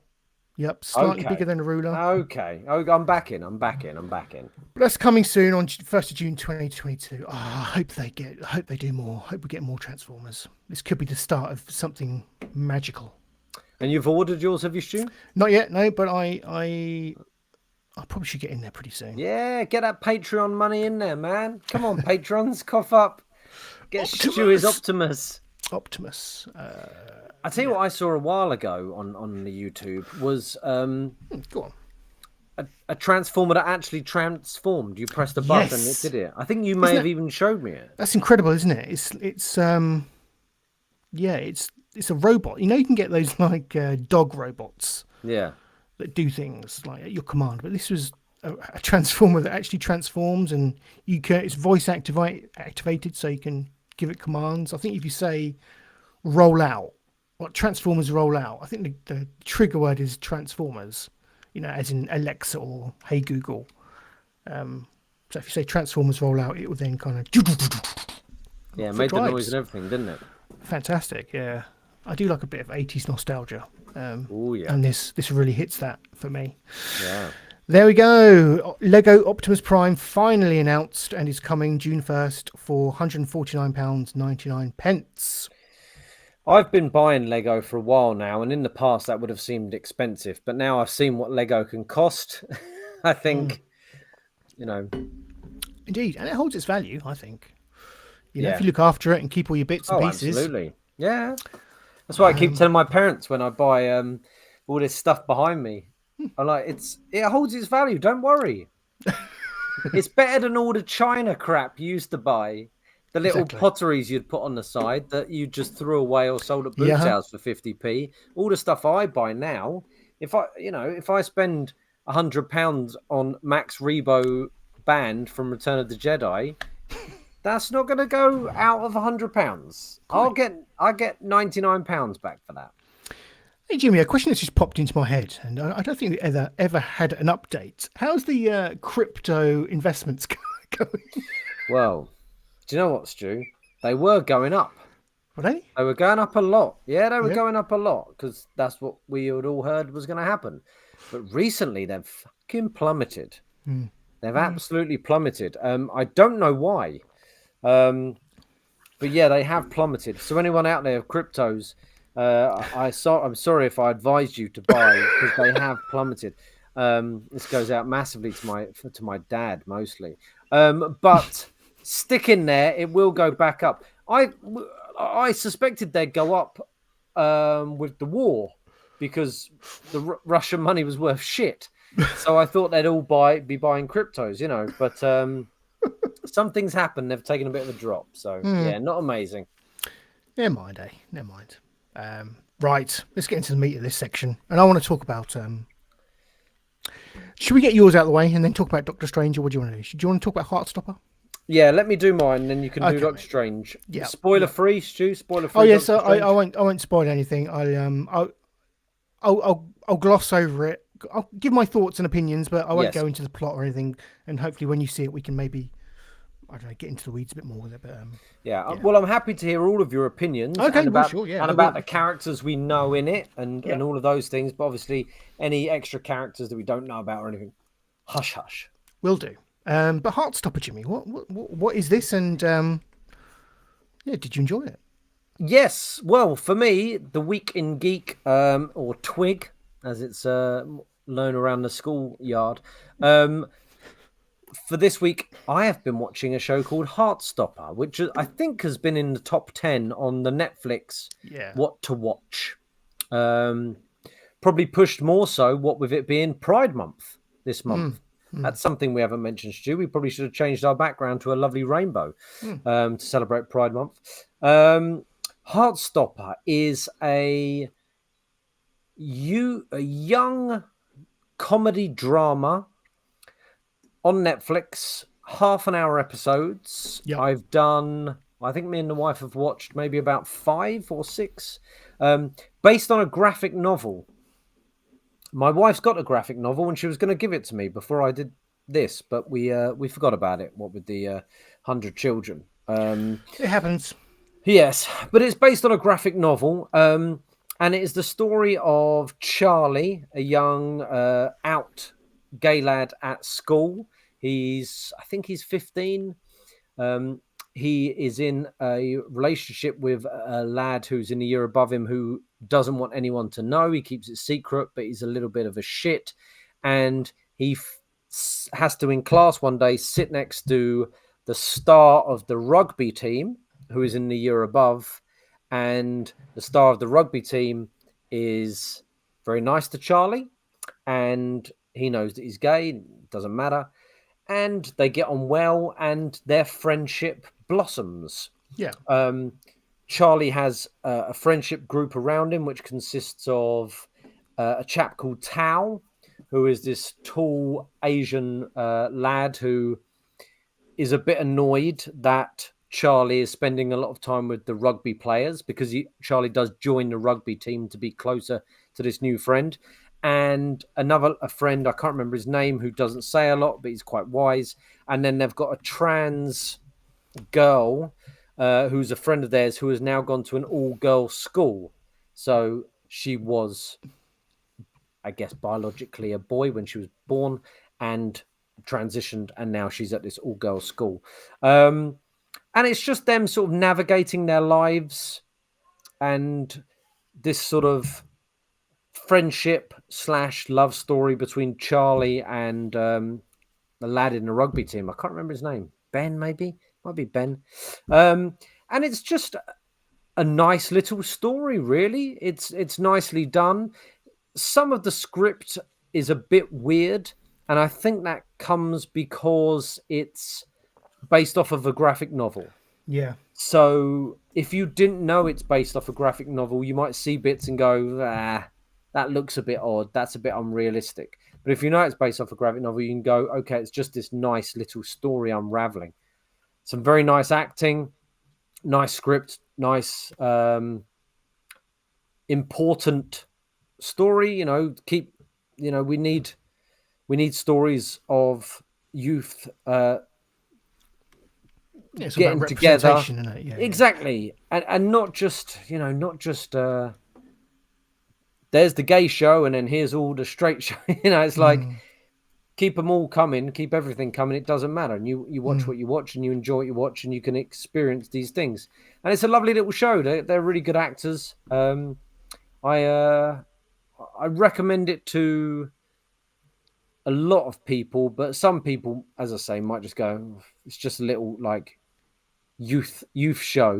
I think it's probably more aimed at people. Probably more aimed at teens, to be honest. And it's set in a school, so why wouldn't it be? Yeah.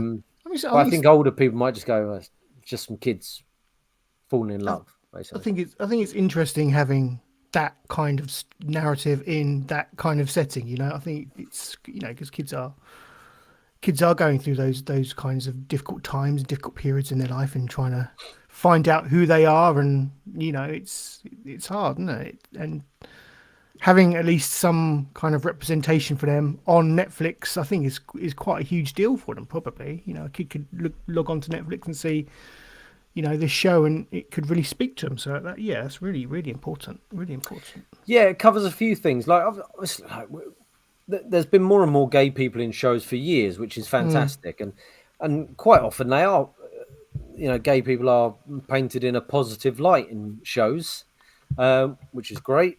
All the gay guys I know are really good fun and really nice guys. They're much nicer than a lot of my straight friends. But you got like Sex Education, where one of the main characters is gay. So that's great. Whereas this is more focused on, even though it's fantastical, realism at a sort of secondary school. And I think what you said there is, yeah, it's important because it's fine to see older gay people, and young people can look at that gay person and say, that's cool, they've come out or whatever. But it's start You need to younger, have- yeah, you because need to they have know when they're younger, right? You need your peers. Yeah, I think it's important to see your peers having the same issues as you, because that you can empathize, and you can look up to them, and I don't know, it's having representation on a show like this on Netflix, I think gives you hope that that all is going to be okay, I think, and that's all good, isn't it? That really is all good. Yeah. Well, yeah, like in our year at school, Stu, there no one was gay, was there? No one was out at our school, was there? No. But surely out of the 200 odd children, must have been a few. Must have been. As you say, the Different time though, wasn't it? And that representation wasn't. I want to say that weren't that long ago, but It Christ, wasn't, Stu. A couple of years when we were at school together. Yeah, keep living the lie. Yeah, But yeah, get that message out that it's definitely. It's all good, and yeah, I do recommend. It's a nice little show. It's a nice show to watch. I keep saying little, like belittling it, but what I mean by little is it's not fucking Ozark. It's a half an hour, gentle, nice watch of this nice love story running through this school. It was good. Yeah, good. And that's all I've got to say about it. On Netflix, Heartbreaker, check it out. But what that does lead me on to, Stu, which is something we forgot to put in the notes, was because I said gay representation in schools, and I mentioned sex education, and in sex education, exactly, segues. You have three main characters, really. You have the chap with the white guy with the blue eyes who was in the Spiderwick Chronicles and Ender's Game. Yep. And he's got a weird name. What's his name? Like Olaf Slomson. I've never seen it. I don't know. What's the guy's name? Just quickly Google it, Stu, while I'm babbling. He's the main white guy in Sex Education. Splendor Glonderson, his name is, or something. Lovely, that right? No, lovely Wonderbon. His name is. Oh, God, hang on. Are they putting in the comments? Olivia Colman. No, that's not his name. That came in ages ago. Right, Sex Education TV series. Who am I looking for, Jimmy? The main actor's name kid, or character's name? Well, I want the three main children in it: the white boy, the white girl, and the black dude. Otis Milburn. Right, Otis Milburn. No, that's the character. What's the actor called? Oh, Asa Butterfield. Asa Butterfield. Yeah, that's what I was saying by Lovely Wonderfield. Asa Butterfield. Didn't we mention Asa Butterfield recently on the show? Yeah, he was in that awful Choose or Die. Choose or Die. Yeah, Asa Butterfield, who's a good actor, but who's awful in that. You've got the girl who plays Maeve, who is in Emma Mackey. Yeah, she was in the latest Agatha Christie Death on the Nile film. Yep. And you've got the other chap, Nkuti Gatwa, who is the new Doctor Who. Been announced. Yeah. Been announced this week.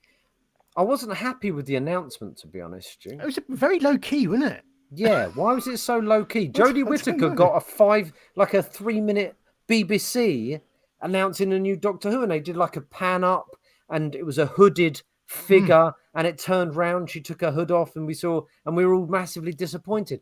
Where was this announcement? Because I would have been massively happy about this one. It was a tweet. I think they just threw it out. It was a WhatsApp message. Meh. Because he is great. He's a really good actor and very charismatic. And, he'll be able to do action stuff. He'll be able to run around and do those things that you want from a doctor. You don't want him too old. Yeah, the casting of Doctor Who. Can you bring up a picture of the young man? There we go. There he is. I was just doing just that, Jimmy. Oh, he looks great in that picture. He looks cool in that picture. Yeah. Yeah. Rwandan Scottish. Yes, he is Scottish, and I watched a tweet or an Instagram that was put out by Sylvester McCoy the other day. Oh, my favourite Doctor. he was welcoming. I forgive the pronunciation. Nkuti. Yes, Nkuti? forgive us if we're butchering it. Nkuti Gatwa. Yeah. Nkuti Gatwa. He was saying, "Welcome to the prestigious, lineup of doctors. I hope you have fun facing the Daleks and the weeping angels and the critics, because we all had to face them."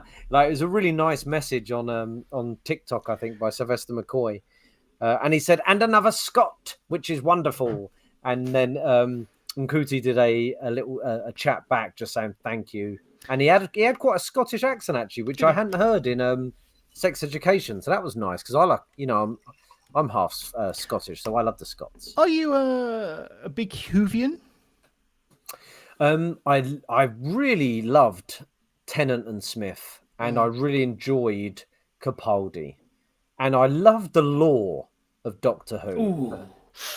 Oh, you're talking my language. Lore. Deep lore of Doctor Who, despite its sort of changing around a bit. The idea of Doctor Who, I love. If someone tells me one of the stories of one of the episodes of Doctor Who, it sounds brilliant. Yeah. When you watch some of the old Doctor Who, it's pretty bad. Lots of it's pretty bad, not just special effects, but acting and stuff. Yeah.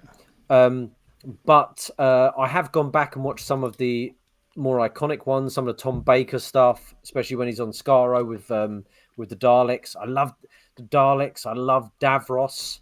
He's one of my favorite, just characters in sci-fi. It's such a great character. And yeah, since New Who, since New Who, with what's his name, the Northern one, Eccleston, I've watched it all. Okay. I haven't watched all of Jodie Whittaker's, because I've watched some of it and it is bad. Like, it's genuinely bad. It's not, there's a woman doctor.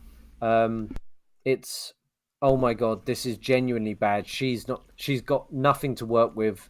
The people with her, the companions, got nothing to work with, and the showrunner was shit.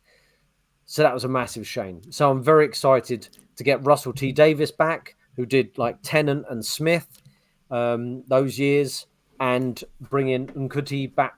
Nkuti. What did you call him? Nkuti Gatwa.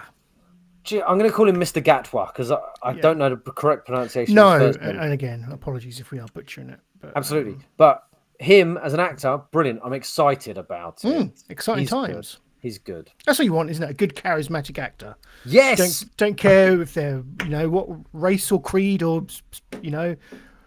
gender they are. As long as they're a good, charismatic actor who can play the role well. Who the hell cares? Doctor Who the hell cares? And you're right, Stu. Charisma is exactly the word. Whittaker brought no charisma to the character whatsoever, and that was her main problem. Capaldi, Smith, Tennant, there's a glint in their eye. Mr. Gatwa, there's a glint in his eye. Whittaker, there's just dust and dust, Soulless. shadows, and sadness in her eyes. So yeah, I'm excited. I want to be excited about Doctor Who. I'm gonna watch like mad. Nice. I just want to take a moment to recognise Holly has joined us, and she's shared a link.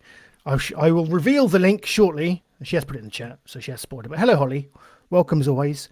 And welcome to John Simmons Scale Modelling. Go check out his YouTube channel. An absolute genius with his fingers. But Holly has shared this. I didn't know this was a thing. Back to the Future, the musical. Stu, this has been out for ages. Has it? Oh, look at that. What did Holly say? I haven't seen it. She saw it and thought of me, which I thought was lovely. Yeah. I don't know why. Perhaps do I look like Doc Brown? No, you look like Strickland. Slacker! I do. I really do, don't I? What was that actor's name? Oh, I don't know, but I like him and I miss him. Yes, he was in He was in Masters of the Universe, wasn't he? Yes, The He-Man film. Yes, I've got that on my Skybox ready to watch. I love that film. Stu, there's still some banging coming from your side. Are you That's my mouse. Ah, that's what it is. When I like something, I go, yeah. Yes, I like it. Sorry, is that coming through? Yeah, it's a real it's like I'm in a house and someone's trapped in the cellar, and they're banging on the pipes to alert me. Back to the Future. Yeah, this came out a little while back. That Back to the Future show. Another friend of mine saw it and messaged. I think it was Lee Blackburn. Yeah, Lee Blackburn, who was on listening to the show last week, and he said it was amazing as well. Holly's friend says it's fab. There's a review on the website saying, well, there would be, wouldn't there? Magnificent, a feel-good triumph, 5 stars by the Telegraph, no doubt. Yeah, I would like. I'd be well up for this. I do think a musical lives or dies by its music, though. I do think. I don't know. It's got to have some catchy tunes. That's why I like Les Mis and most of the Lloyd Webber stuff. So, Back to the Future, you need. I don't know. That's my great fear with any modern musical. You're not going to know the tunes, are you? But I guess that will only come in time. I presume they'll have Huey Lewis and the News singing "The Power of Love." Yes. Well, not Huey, No. but them in person. But the song, I presume they'd have. Do you reckon they musical it up a bit? Do you know what I mean? There is a certain style to musical theatre. Well, you've got they've got to have the main tune. But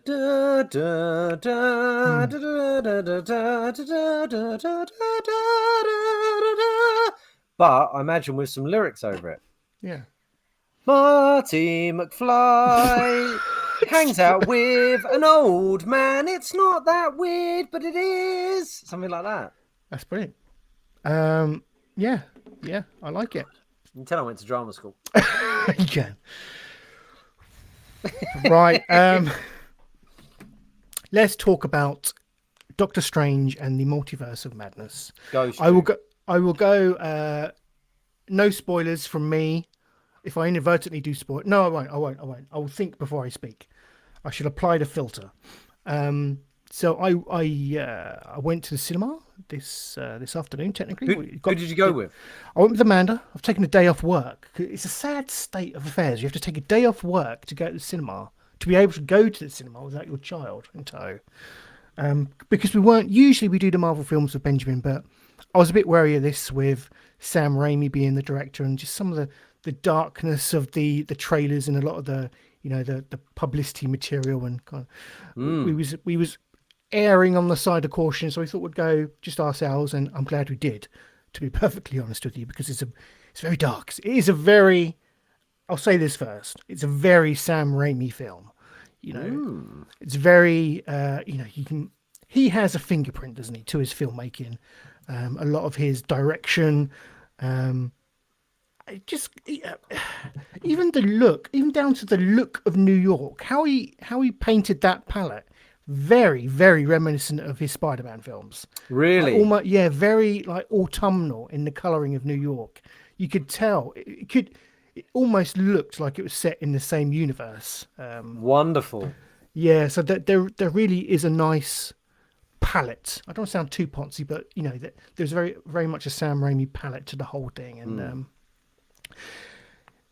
tonally it's very Sam Raimi as well. He's brought in a lot of dark elements. I don't want to go too much into the story, but let's just say that there's a lot of witchcraft involved and a lot of horror elements come into play. For people that don't know, Sam Raimi, who directed the first 3 Spider-Man movies, I was just going to say, is famed before that for directing Evil Dead 1 and 2 and Evil Dead Army of Darkness, which were horror films. And I think he did some other horror bits and bobs as well, but horror comedy, didn't he? Yes, Darkman as well. That was Darkman. Yes, that's quite pardon the pun, a dark film as well. But another superhero film of sorts. And when you watch Spider-Man 2, the Tobey Maguire one, you can see that like with the Doc Ock scene where very much so, yeah, with the surgeons trying to make sure he's okay, and just these tentacles are coming at them. Does it have that vibe? not as much. It's very kinetic in how it's directed. There's a lot of quick cuts and sweeping camera work that you would expect from Sam Raimi. Yeah.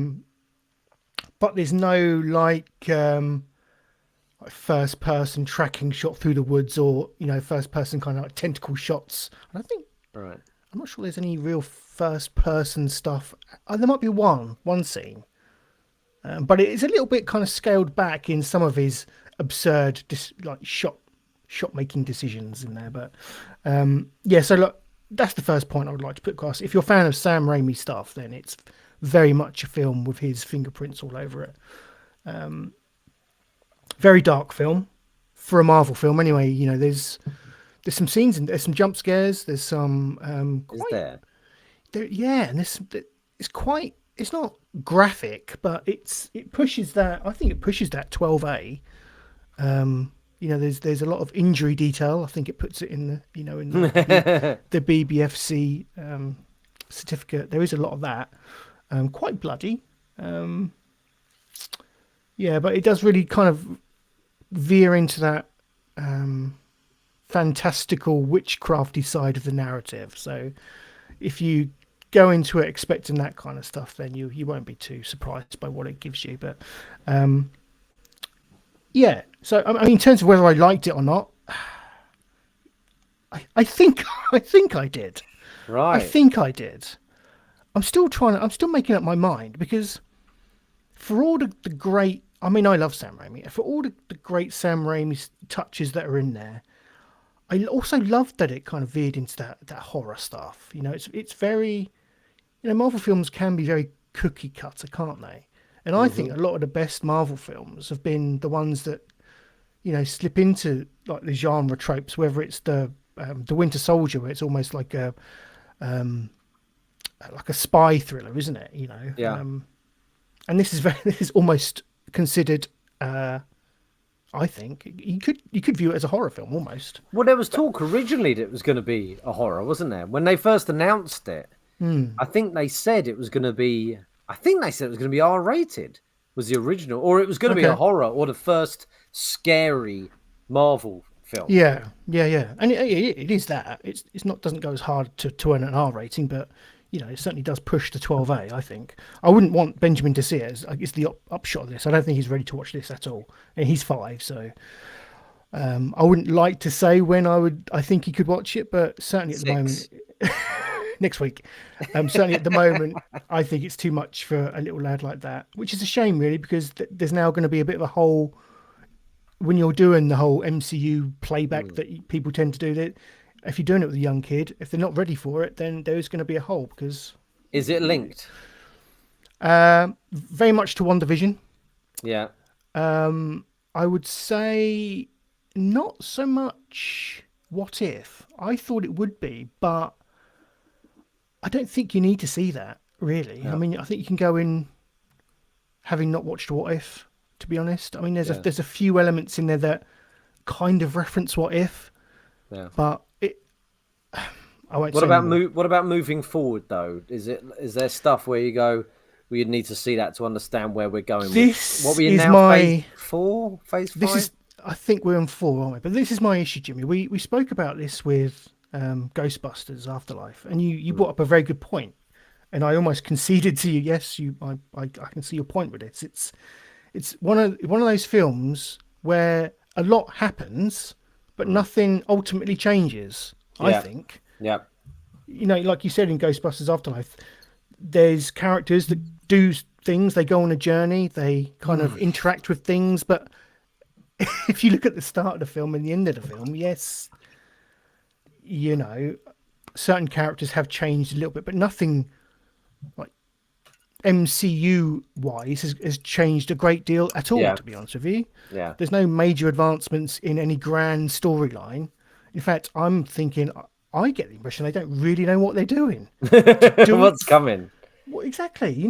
I was saying this to Amanda in the car home, like in the originals, phase 1, 2 and whatever, the Infinity War, that was like a clear overarching storyline. They start by this point, they'd started to tease in Thanos and what he was trying to achieve with the Infinity Stones. With these phases, I have no idea. I mean, I don't know. I don't know what they No, do. I'm with you. They sort of introduced Kang, didn't I they? know, But but if you didn't watch YouTube videos, sort of telling you that Kang is the next big bad, you wouldn't really know, would you? no, no. And with that, you've got to have seen the Loki series, haven't you? Yes. Which people might not have done. Yeah. I mean, if we're talking strictly like the cinematic, cinema stuff, you've got no idea where the grand story's going. Yeah. So you could watch the cinema films and not have Disney Plus. Oh, wow, yeah, quite. Imagine that. What else did I want to mention? Yeah, I think that's my biggest complaint is the lack of kind of momentum for any of the characters. They ultimately come out of it and nothing's really changed for anyone really, bar maybe Wanda. Stu, in the comments, Yes. celebrity guest. Oh, Seddon. Hello, Seddon. Welcome. No, they hadn't. I think that's in reference to setting up the big bad for this new thing. I don't know. I can't remember. I think. I can't remember what I spoke about in the last 5 minutes. But yeah, Well, you didn't go off on a tangent, but you were making the point that you don't think it added anything because obviously Seddon, we know, yeah, Seddon just said there, setting up the new big bad. Seddon enjoyed the film, didn't he? In our group, in our chatty group, Seddon really enjoyed it. Did Midian seen it? Midian, I think I'm not. Midge liked it. Midian, I'm not. I think he kind of, I don't know. He was a bit mixed about it, and some of it was brilliant. Don't get me wrong. Some of the film was a lot of when it's veered into the horror stuff. It was brilliant because it just descends into a Sam Raimi masterclass in how to film that stuff and like present that stuff on screen. So I was in my element. I was kind of geeking out in an Evil Dead type way. But some of the dialogue was just really, really hammy. Just some of the stuff that Doctor Strange says to I forget the character's name now. Who's the love interest? Rachel McAdams plays her. Yeah. Well, he says to her, "I would love you in every universe." Just like stuff like that. Oh, okay. Yeah. I mean, yeah, I can see that. Yeah. Sometimes, yeah. That's not the most amazing script. No, but don't get me wrong, it's visually it's amazing. The first Doctor Strange film was like that. Had like these Inception mirror-like imagery. I liked the first one, but I found it a bit.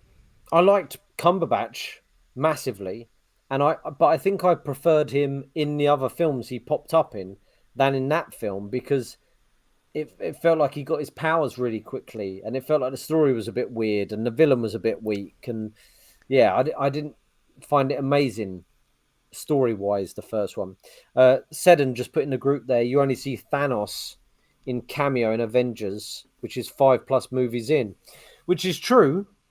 But I guess at that point we were still just enjoying the films for those individual films for what they were.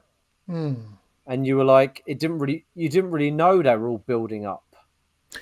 I mean, I want to talk about the good stuff. I don't want to kind of focus on the stuff that I didn't particularly enjoy because it was overall I enjoyed it, I think. And America Chavez, she was great.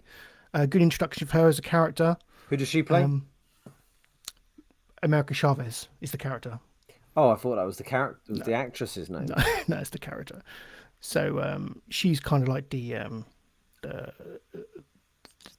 propellant for narrative. I was trying to think of a better word, but yeah, she's kind of like the instigator of all the happenings really in the film. So she was great. Wanda was fantastic. Obviously, she always is. Benedict was okay. I don't know if I like him as Doctor Strange, but he's okay. Oh, I love Benedict. His interactions with Iron Man, with Peter Parker, I think are wonderful. He plays because he's arrogant, Doctor Strange, isn't he? Yeah. He's an arrogant character, and he was an arrogant doctor. He thought he was the best. Yeah, I think he does that pompous character well that I could get behind in certain scenarios. Because otherwise you've got a load of characters sort of all very similar.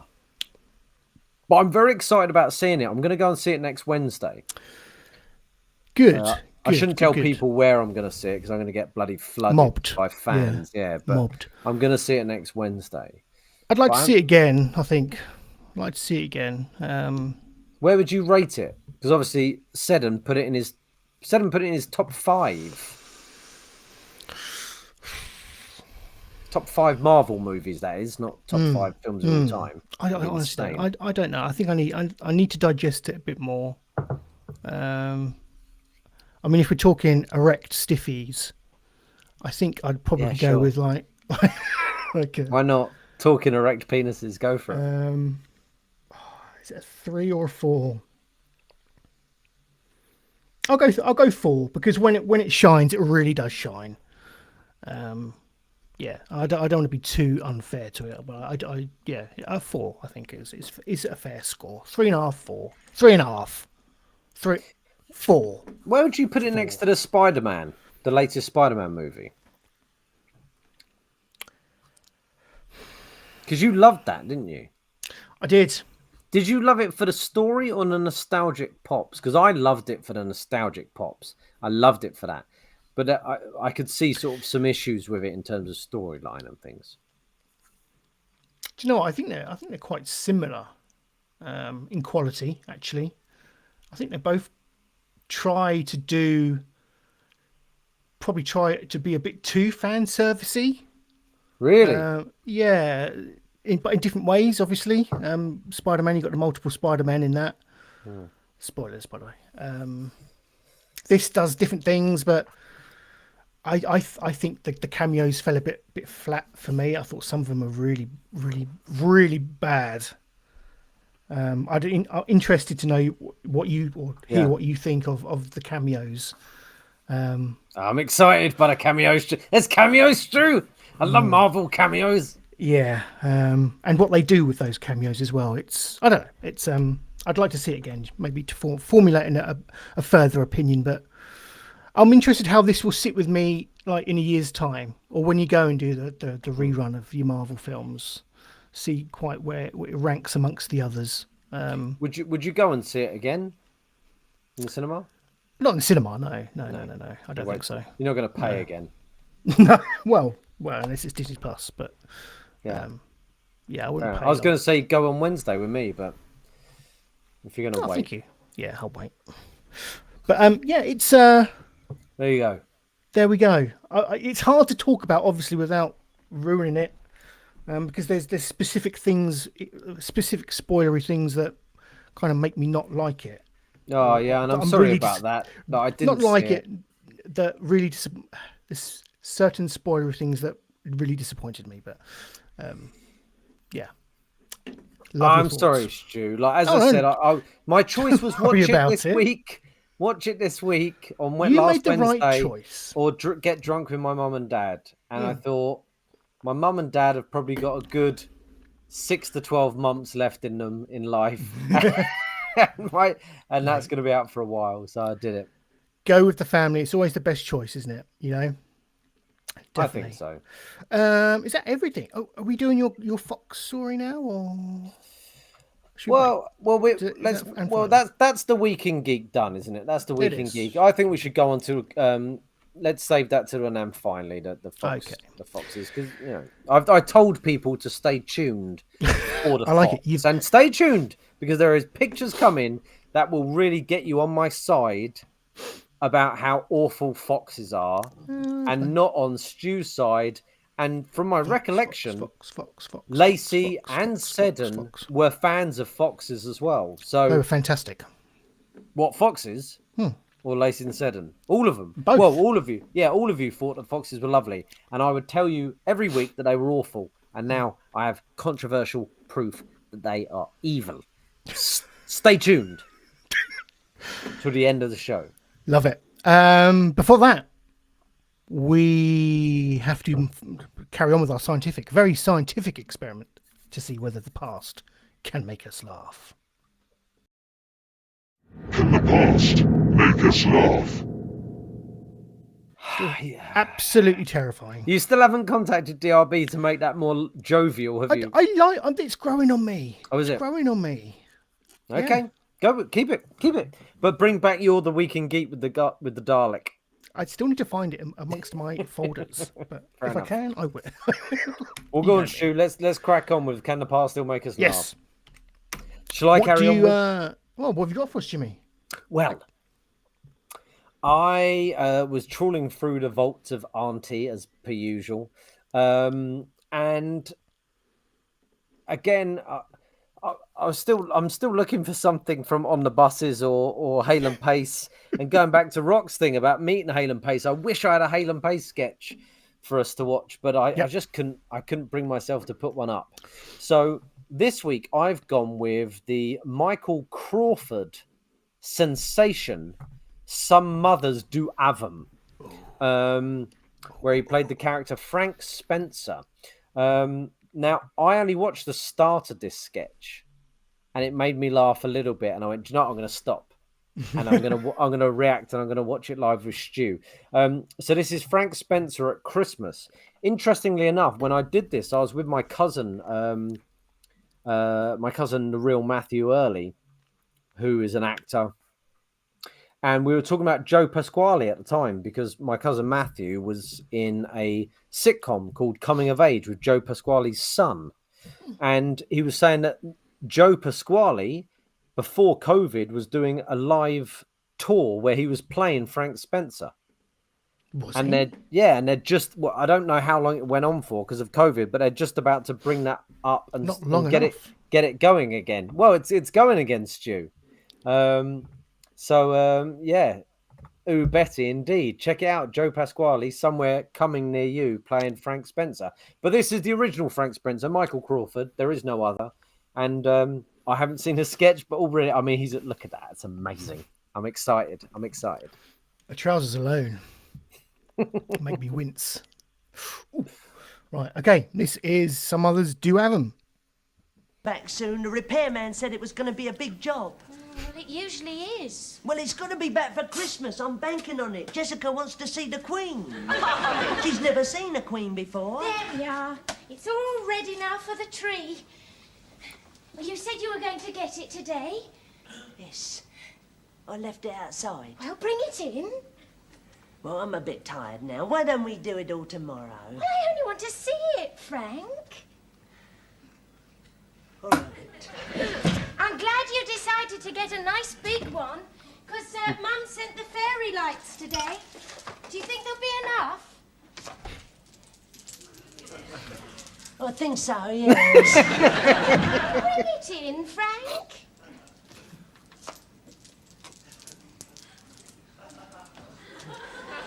Oh, it looks a good one. Yes, got the big roots. Frank, bring it in.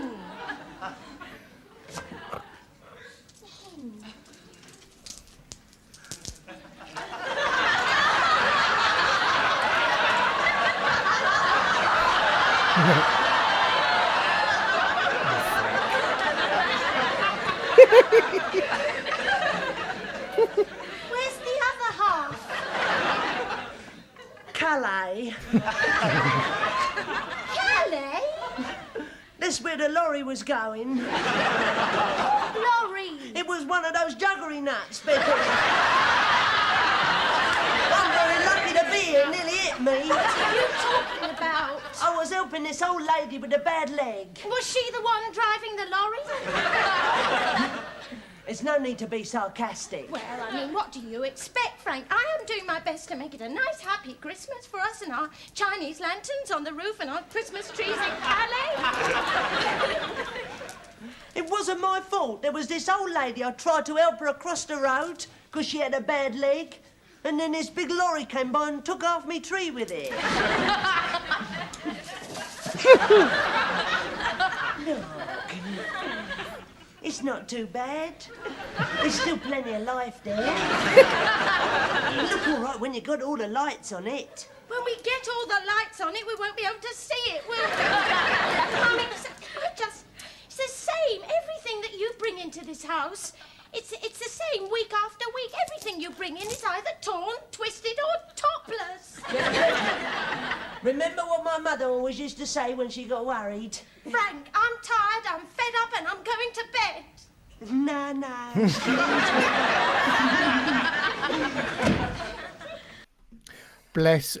Bless Frank Spencer. One of like a great British institution, I'd say. Yeah, just a just lovable quick idiot. A quick clip there. Like, as I say, I didn't watch it all the way through. Probably not one of the best Frank Spencers, but still, just he's really good, isn't he? That character. It's all about the character, isn't it? I think that Yes. that comedy. It's all about like him putting him in situations and scenarios where he usually comes out the worst. Yeah, and that, with hilarious results. Yeah, that story there is Tree's been knocked in half. She's brilliant because she's pretty and she's sweet and she puts up with him, and you can see why. How she is, she loves him. You know, it's not unrealistic. She loves him. She knows he's a lovely man. So that works, and just that simple thing of just his reaction. You know, lovely roots and everything. Yeah, brilliant. That's really good. I think we need to get some more Frank Spencer on because that's. I don't think you did him justice, really. No. I need to bring more. I apologize. As I say, I watched the first couple of minutes. I watched like 10 seconds, and it made me laugh. I was like, "Yeah, I love Frank. I'm gonna wait." Do you prefer? Okay, speaking Frank Spencer, do you prefer when he goes like full slapstick, when he's on the roller skates, careering on a road, like hanging onto a bus, smashing through things, doing stunts with his gloves on, or are you more of a, I don't know, was he a bit one-dimensional? No, I'm playing devil's advocate here. Well, that's the thing he's always known for, isn't it? Because I was with my cousin, Is that unfair? as I say, and he went, "Yeah, I mean, the fact that he did all his own stunts is amazing. And that's what he's known for, like going down the street going down a hill on roller skates and grabbing a bus. Like he was the Tom Cruise of those times, wasn't he? But no, for me, it's just that little character, just the subtle movements, the voice. A brave character choice, because he's nothing like that Michael Crawford, is he? He's a blooming opera singer, but the brave choices of that voice and the way he moves and his physicality, I think, is lovely, absolutely lovely, and completely lovable as well. Like my mum would always say, he's so fucking annoying. He'd really annoy her.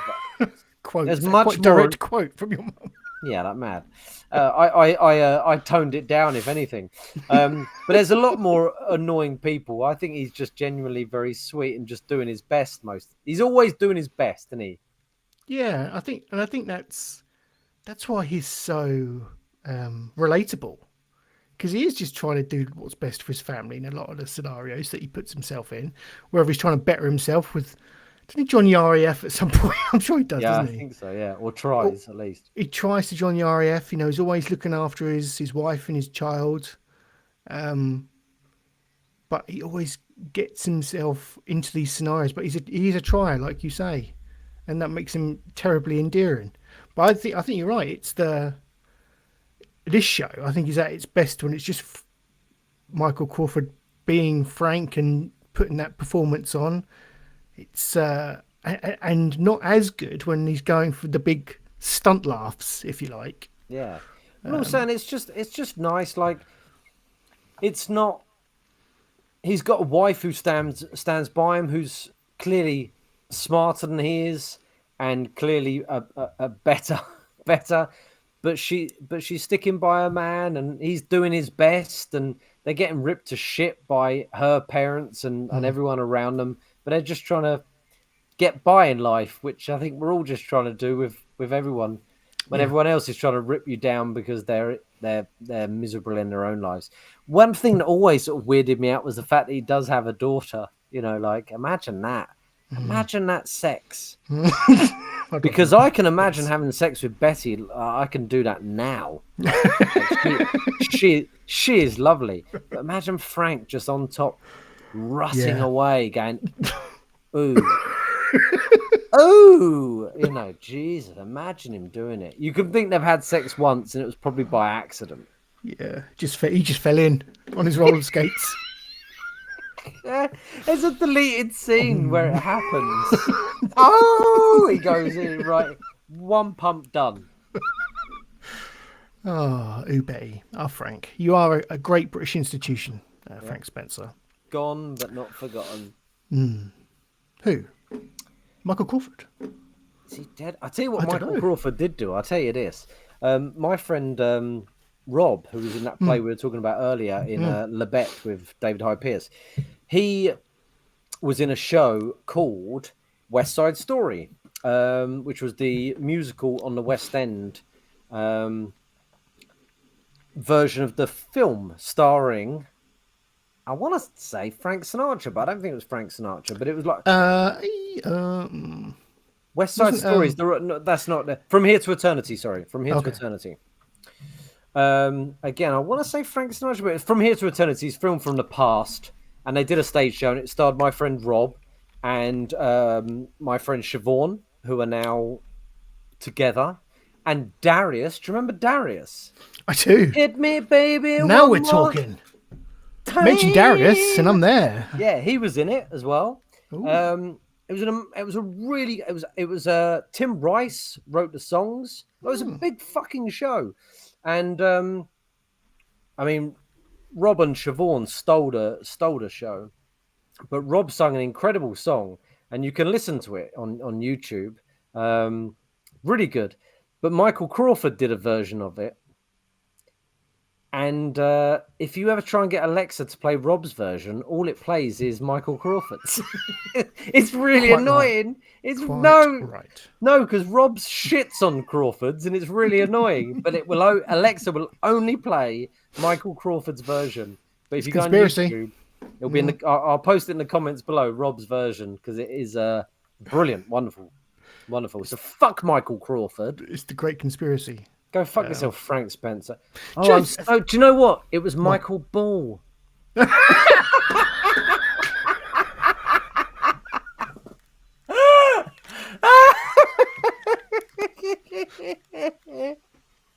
I'm so sorry, Michael Crawford, for accusing you of stealing my friend Robert's song. It was Michael fucking Ball. Oh, I'm so sorry. Love changes everything. Is that Michael Ball? Yeah. Yeah, I'm getting confused now. It's Michael Ball. Fuck you, Michael Ball. Ah, dear. Speaking of, or going back to our chat about this is Spinal Tap 2, I'd quite like to see I want to see Frank Spencer in 2022, seeing how he's dealing with life. Do you want to see Joe Pasquale do it? Is that what he's doing? Is that okay? Well, no, but like Joe Pasquale's hardly a young whippersnapper, is he? Christ, he's older than us, and we're a little bit old now. Joe Pasquale must be close to fucking 60. Yeah. That said, you want to see Crawford, not Ball. Oh, yeah. Yeah. As Frank. Yes. Oh, he got quite a tough, big fellow, didn't he? Because of the singing, his chest expanded, he said. Oh, well, that's what he told everyone. It wasn't because of the meat pies. It's the singing. And mayonnaise. I remember my lungs just got more air in them. I like that excuse. That's good. Yeah. Ooh, my lungs. They got all big. I think it's safe to say the past made us laugh there, don't you? Yeah, he made me laugh, and I think we'll bring more Frank in because he's brilliant. Yeah, the Can of Past Make Us Laugh should be a celebration of all things old comedy. So I don't care if we're bringing stuff multiple times. That's fine. Okay, good. Jimmy, in honour of the slowly dying bird in my bathroom, we have decided to just postpone bird news for some time, for a while. Well, maybe we should just play the sting one last time to say goodbye to bird news. Yeah, okay. So bird news, au revoir for now. Once the bird's dead and we've all forgotten about it, we'll bring it back. But for now, this is the last time for some bird news. Bird news.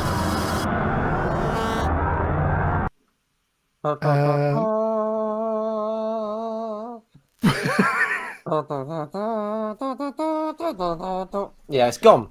So we're moving on. Because on. last week, Stu, what happened? In a revelation. Really, I Bird know. News. Magic happened, didn't it? Like off the cuff magic happened when we were trying to guess bird puns.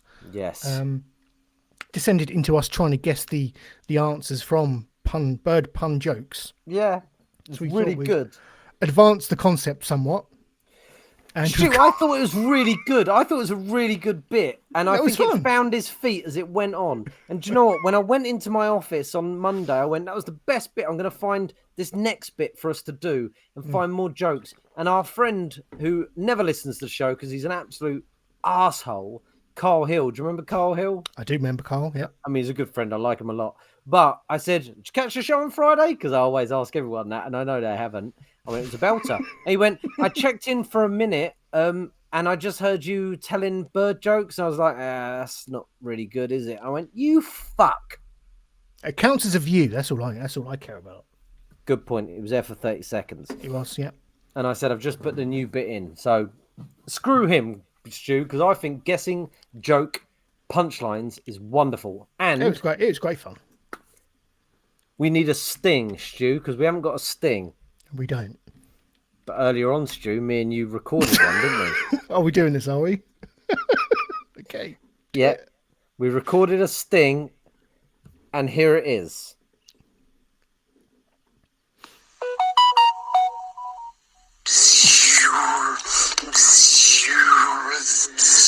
Give us the punchline.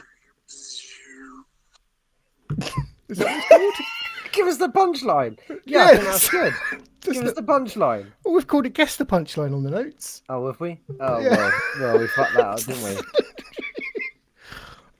It's like going. I think Benjamin's trying to get in again. Hang on. Can you guess punchlines to bird jokes? If you can't, don't let him in. Lock the door. I was struggling to get the page up, Jimmy. It's is it my ad blocker again? If it is, I can do it. It's not a problem. Are you struggling? Okay. Yeah. I'm gonna have to turn this ad blocker off. I think it causes more issues than it's worth. Well, the problem, yeah, I think turn it off because the problem is because I think the audience need to see it. I know. I mean, what the amazing thing is though, this time, last week we had 50 bird jokes, right? I know. I was there. Yeah. Yeah. So if you want to go better, 95, Oh shit. 95 fish jokes. Are we Fish. are we expected to do all of these? No. Okay. I think we stick to 25 Oh, I like it. because it's 9 o'clock. And if we're killing it, like if people are commenting going, you're killing it, keep going, you're killing it, we keep going. Arguably, well, I don't think anyone will say you're killing it, keep going. So I think if we go for 25 from the 95 plus funny fish jokes. 25. That sounds reasonable. Yeah. Can you bring it up yet? I have turned off my ad blocker, so let's see if I can reload the. See the amount of porn that comes up. There we go. Agree. There we go. Okay, this is more like it. Well, there's a lovely picture of a clownfish at the start. I also made sure it was an article, Stu, where you can get the question and not the answer. Oh, brilliant. Yeah. Oh, Okay. why haven't you got a fish? I got a nice fish. Oh, yeah, got Ariel. Oh, okay. Okay, everyone, this is the thing in the comments. Guess. Yep, if you're get here. your guesses in for the fish joke, the answer to the fish jokes. Let me just queue up my badum. Okay. Yes, cue up. I know the answer to this first question, so I'm not going to guess it because I know it because I read it and I was happy with this one. So I was happy with the other 94. Okay. So go for it, Stu. What kind of fish only comes out at night? We've got a guess in the comment. No, we haven't. It's just a picture of a clownfish from Colin Doolin. Night. What kind of fish only comes out at night? Come on, Stu. What's in the sky at night? Moonfish. Come on, try again. Starfish. Yeah. Hit that drum. Oh yeah. Oh. So quiet. Okay, I haven't guessed it. Right, let's go. Because What did a shark eat with its peanut butter sandwich? Jellyfish. It is jellyfish. Let's keep it going. Let's keep this going. It's like we're breaking a record every week. Why did the fish get bad grades? Because he didn't. Bad grades. C. He got a C minus That's good. because it was below sea level. Okay. You were fucking close. Colin Doolan comments, put starfish.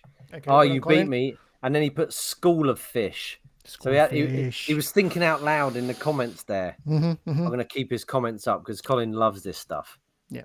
Let's keep going. We've got 90 to do. What kind of music should you listen to while fishing?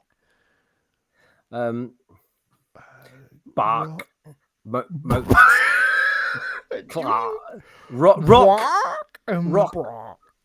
Rock fish. Yeah, I'm still in bird puns. You are. Rock and eel. Rock and reel. Eelsy listening. Rock and reel. Something with a good tuna. Piss off. No. We were much better. Okay, keep going. We've got to keep going because we lose people during this. How do shellfish get to the hospital? In an Ambule. yeah. Pearl, mussel, oyster,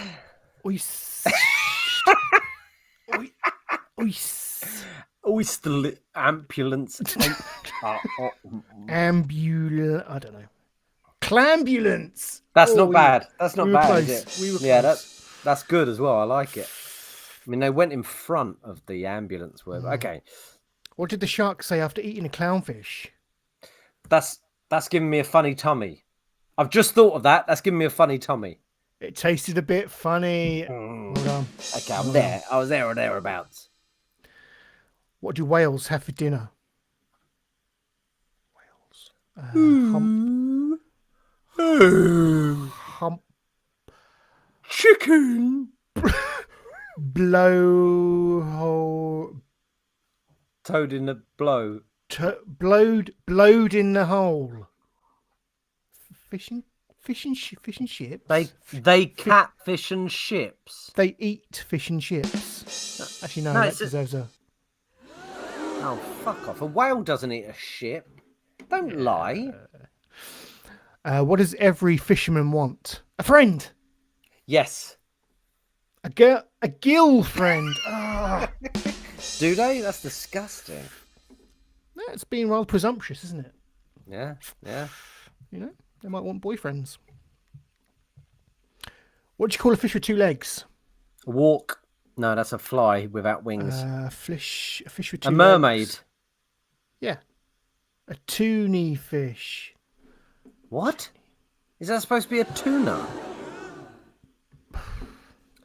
No, play the game. Melon, if the developers of Melon are watching, can you add a boo into the reactions, please? How did the oyster manage to hide from the fish?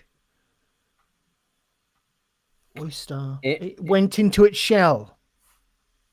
I mean, that seems like the obvious solution. Go for it. Camouflage. Okay, that's good. What did one fish say to the other? What? No, Stu. That we can't even answer this. Like, there's that joke. There's two fish in a tank, and one of them says to the other, "How the hell do you drive this thing?" That makes sense. What did one fish say to the other? How are we supposed to know that? You deserve a badunch for that. That's a good one. Keep your mouth shut and you won't get caught. Boo. Why are fish so easy to weigh? Because they've got scales. Yes, Stu. Yes. They've got their own scales. Yeah. Yes, Stu. Nailed. This is the best bit. Fish memory. What was that? Oh, is that the? Yeah. What did one fish? Oh, I don't know. Don't worry about it. Stu. Just sorry. keep going. We've got to keep our audience listening. A little fish walks into a bar. The bartender asks the fish, "What can I get you?" A little fish. That's got to be important, isn't it? The little fish replies, gasping, "Water, I need water." That's not good. That's not good. And he doesn't have to be little. That doesn't help. Where do fishermen go to get their hair cut? At the salmon. Salon? At the salmon? Salmon, yeah. The Salmon Rushdie. The Bobber Shop. What? Not barber. Oh, Bobber. bobber. What's a bobber? Like a you put it on the end of your fishing line, and when it bobs down, you know the fish is taking a bite. Oh, sorry, yeah, fisherman, not fish. I mean, the fisherman would go to a hairdresser's. Oh, got an advert. No, West. How do you talk to a fish? Globally gook. You drop it a line. No, not having that. 2 fish swam into a concrete wall. Ouch. And 2 fish swam into a concrete wall. Oh, I don't understand. Glass should be glass. I don't know. One turns to the other and says, "Damn." Oh, God. Oh, no, Stu, I think this bit is dying. There was a massive fight today at the fish restaurant. Is that it? One fish got battered. God, oh, no, Stu. It is dying. It is dying. Not as good as the bird ones, is it? No. Where does a fish keep its money? In the bank, in the sea bank. A riverbank. A riverbank. Come on, keep going. We've got 94 to get What do you call a fish that won't shut up? A big mouthed bass. That's ridiculous. Why are fish cleverer than people? They're not. Ever see a fish spend a fortune trying to catch a human? Oh no, Stu! I think I've made a massive faux pas. 2 fish are in a tank. One turns to the other and says, "How the hell do you drive this thing?" This is where you get your material. No, I just know that. I just know that joke. It's a good joke. No, don't boo. Was that a boo? You've been rumbled. Did you found a boo? No, that was a gasp. Oh, okay. I've always admired fishermen. They are real men. No! What do you call a fish with lots of money? A goldfish. No. Why did the dog jump from the boat into the ocean? He thought he saw a catfish. No. Oh, no. Oh, Stu. What type of music should you listen to whilst fishing? Something catchy. Wow music. No. No. Why did the fish blush? There's the seaweed. Because it saw the ocean's bottom. No. Same thing. What is the fastest fishing lake? Scone. A motor pike. That's pretty good. Yeah, I'm giving that one of those. What's the difference between a piano and a fish? You can tune a piano, but you can't tune a fish. Oh God. And finally, I'm cutting it. Yeah. What is the easiest way to catch a fish? Dynamite. Please be good. Dynamite. Have someone throw it to you. I mean, Colin Doolan in the comments, bring it up there, what you just put, Stu. Brilliant. Now, I'm going to take that as serious comment rather than sarcastic. Yeah. I'm so sorry. No, it's fine. It's fine. These things happen. We tried a bit. Hopefully the bird will die soon enough that we can all forget about it and go back to bird news. I really thought we had something there, Stu. Well, I think it works if you have relatively good jokes. I'm blaming the jokes. Should we give it one more week, and next week I'll have something else? We have to respect the process. Yeah, we'll give it one more week, and maybe it'll be like dog, or well, what I thought it worked. Funny animals, like ostriches. They're quite funny, aren't they? It's like ostrich jokes. Guess the ostrich joke. Fucking 50 ostrich jokes, Stu. I doubt if there's 10. Right, because I'm going there. Right, ostrich jokes. Right, he's on it. I thought fish jokes would work because birds, fish. Even the first line on my Google search, the 69 best ostrich jokes. That just screams, click on me. There's 69 of them. I don't believe there's 69 ostrich jokes, but hey, It's 9:15, so we should probably start wrapping up. I'll just give you one for Do it. this joke may contain profanity. Okay. The waitress asks for their orders. Oh no, sorry. A guy walks into a restaurant with a full-grown ostrich behind him.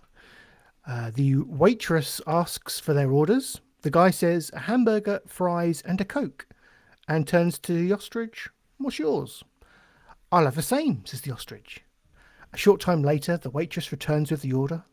That will be $18.40, please. The man reaches into his pocket. Oh, this is long. I've got. Oh my god. Keep going, Stu. I'm enjoying Yeah, it. You're telling okay. it well. The man reaches into his pocket and, without looking, pulls out the exact change for payment. The next day, the guy and the ostrich come again, and the guy say, a hamburger, fries, and a Coke. And the ostrich says, I'll have the same. Again, the guy reaches into his pocket and pays with exact change. This becomes routine until one night they enter the restaurant and the waitress asks, the usual? No, this is Friday night, so I will have a steak, baked potato, and salad, says the guy. Me too, says the ostrich. The waitress brings the order and says, that will be $42.62. Once again, the guy pulls the exact change out of his pocket and places it on the table. Yeah. The waitress can't hold back her curiosity any longer. Excuse me, sir. How do you manage to always come up with the exact change out of your pocket every time? Well, says the guy, several years ago, I was cleaning my attic and found an old lamp. No, fuck off. When Why is this joke still going? When I rubbed it, a genie appeared and offered me 2 wishes. No, it didn't. My first wish was that if I ever had to pay for anything, I would just put my hand in my pocket and the right amount of money would always be there. That's brilliant, says the waitress. Most people would wish for $1 million or something. But you'll always be as rich as you want for as long as you live. That's right. Whether it's a gallon of milk or a Rolls Royce, the exact money is always there, says the guy. We're getting there. I'm The so waitress excited. asks, we're getting there. But sir, what's with the ostrich? The guy sighs and answers, my second wish was for a tall chick with long legs who agrees with everything I say. That was not worth the build-up. Oh, God. That was so long. That was so long and crap. Oh, God. Oh, God. That was worth it. That is Renaissance Men gold right there. That is so shit. I thought it was the orange for a head joke. The man who gets the genie with the orange for a head, but no, it was a bad pun on a long joke.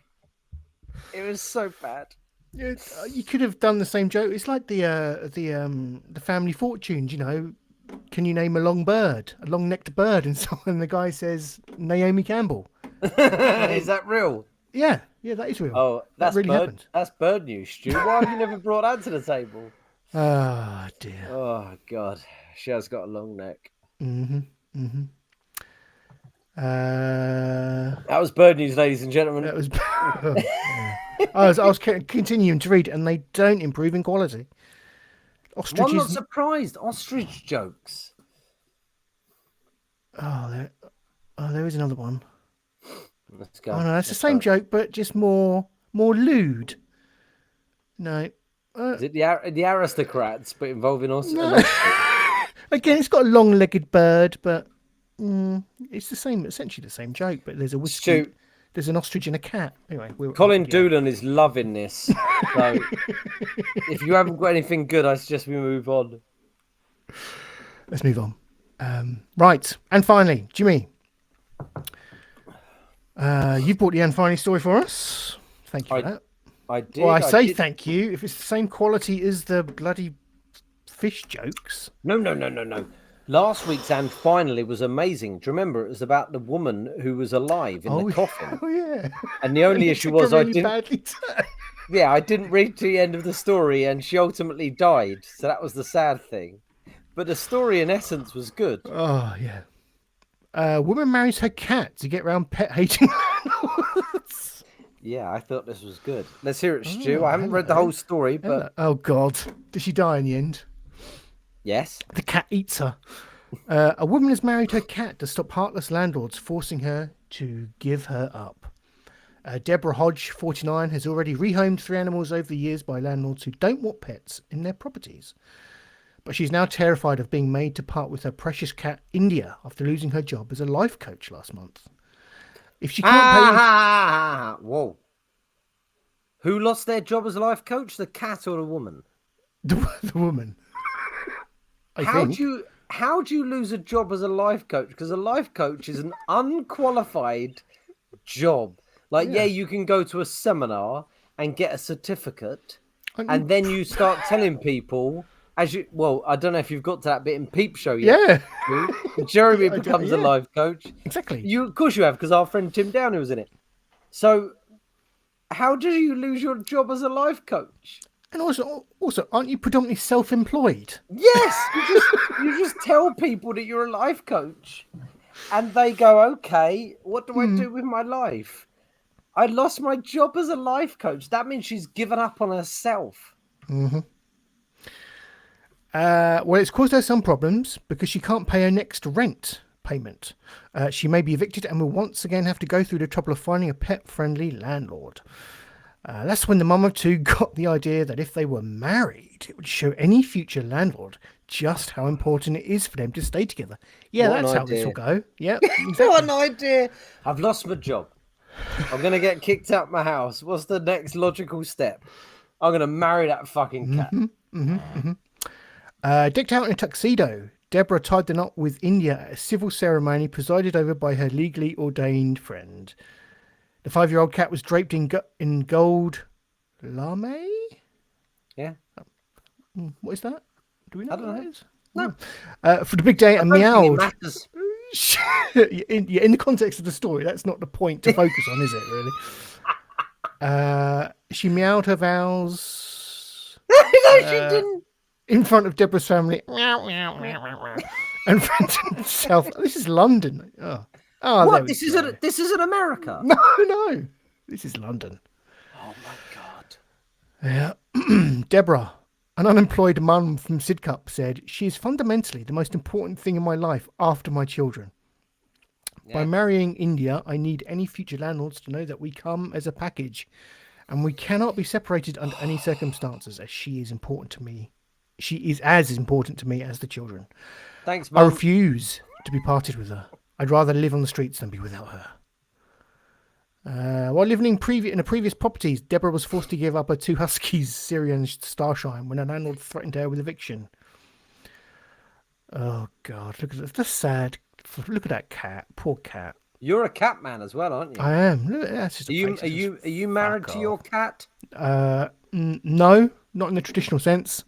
But you're a homeowner, right? No.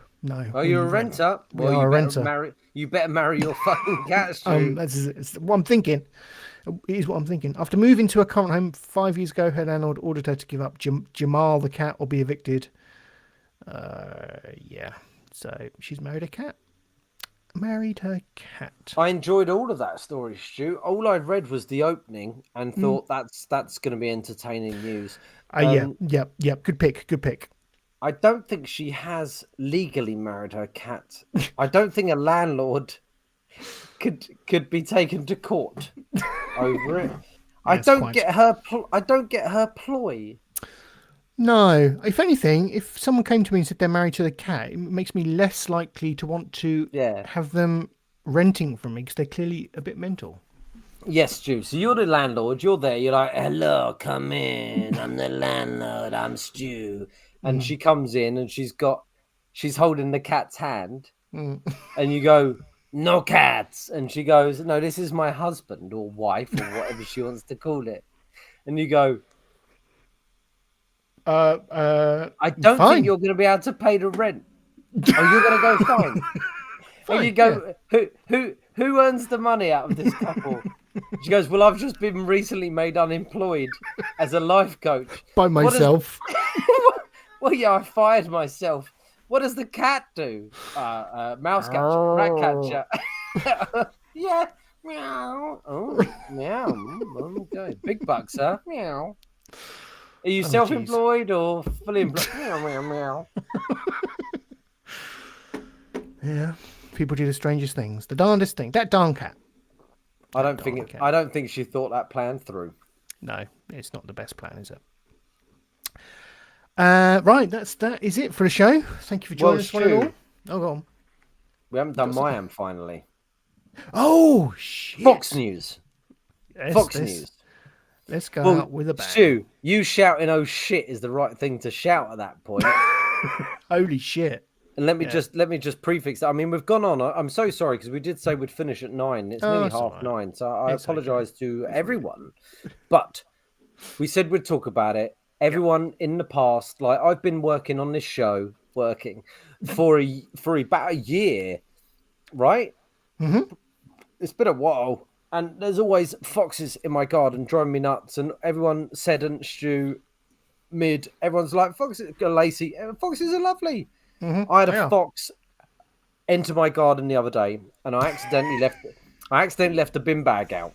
I left one bin bag out. And the reason why I left it out was because I got drunk with my mum and dad, and I forgot to put the bag in the box. Call back, my mum and dad. And I went out in the morning and I saw that the fox had pulled the food all out. So I was like, well, yeah, that's on me. But if you tell me that foxes are not specifically vindictive, I'm about to prove you wrong. Stu.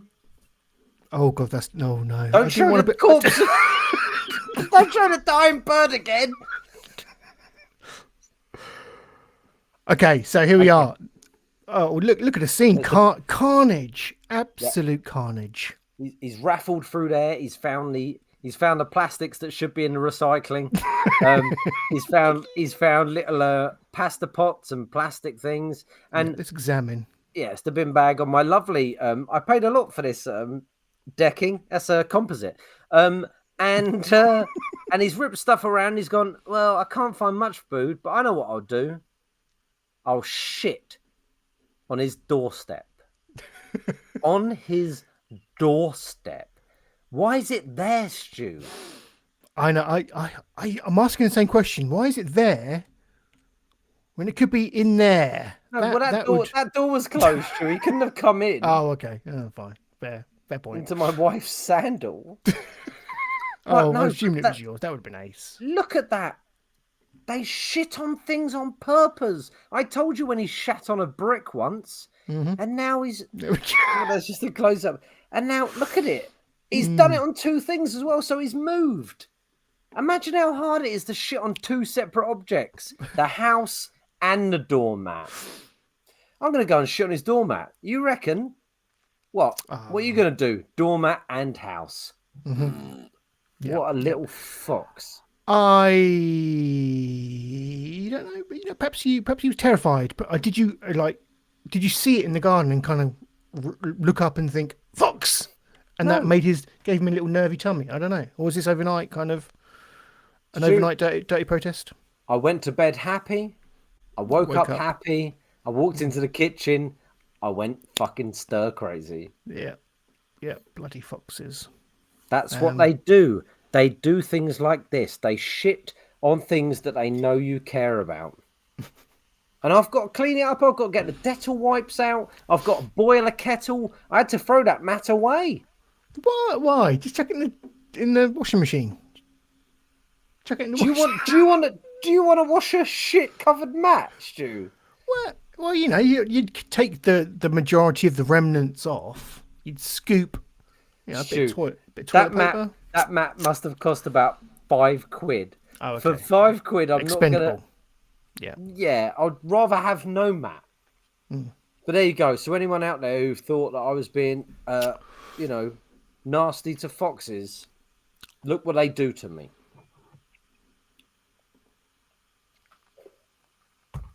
Stop showing that corpse, Stu.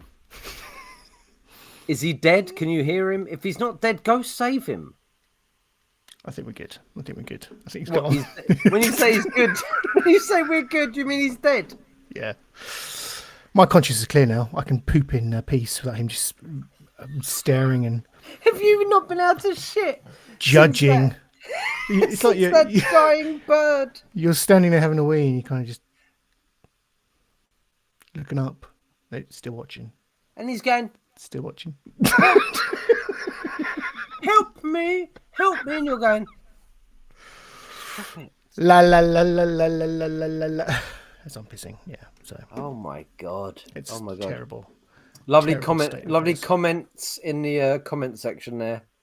Fox. Yeah. And poop emoji. Yep.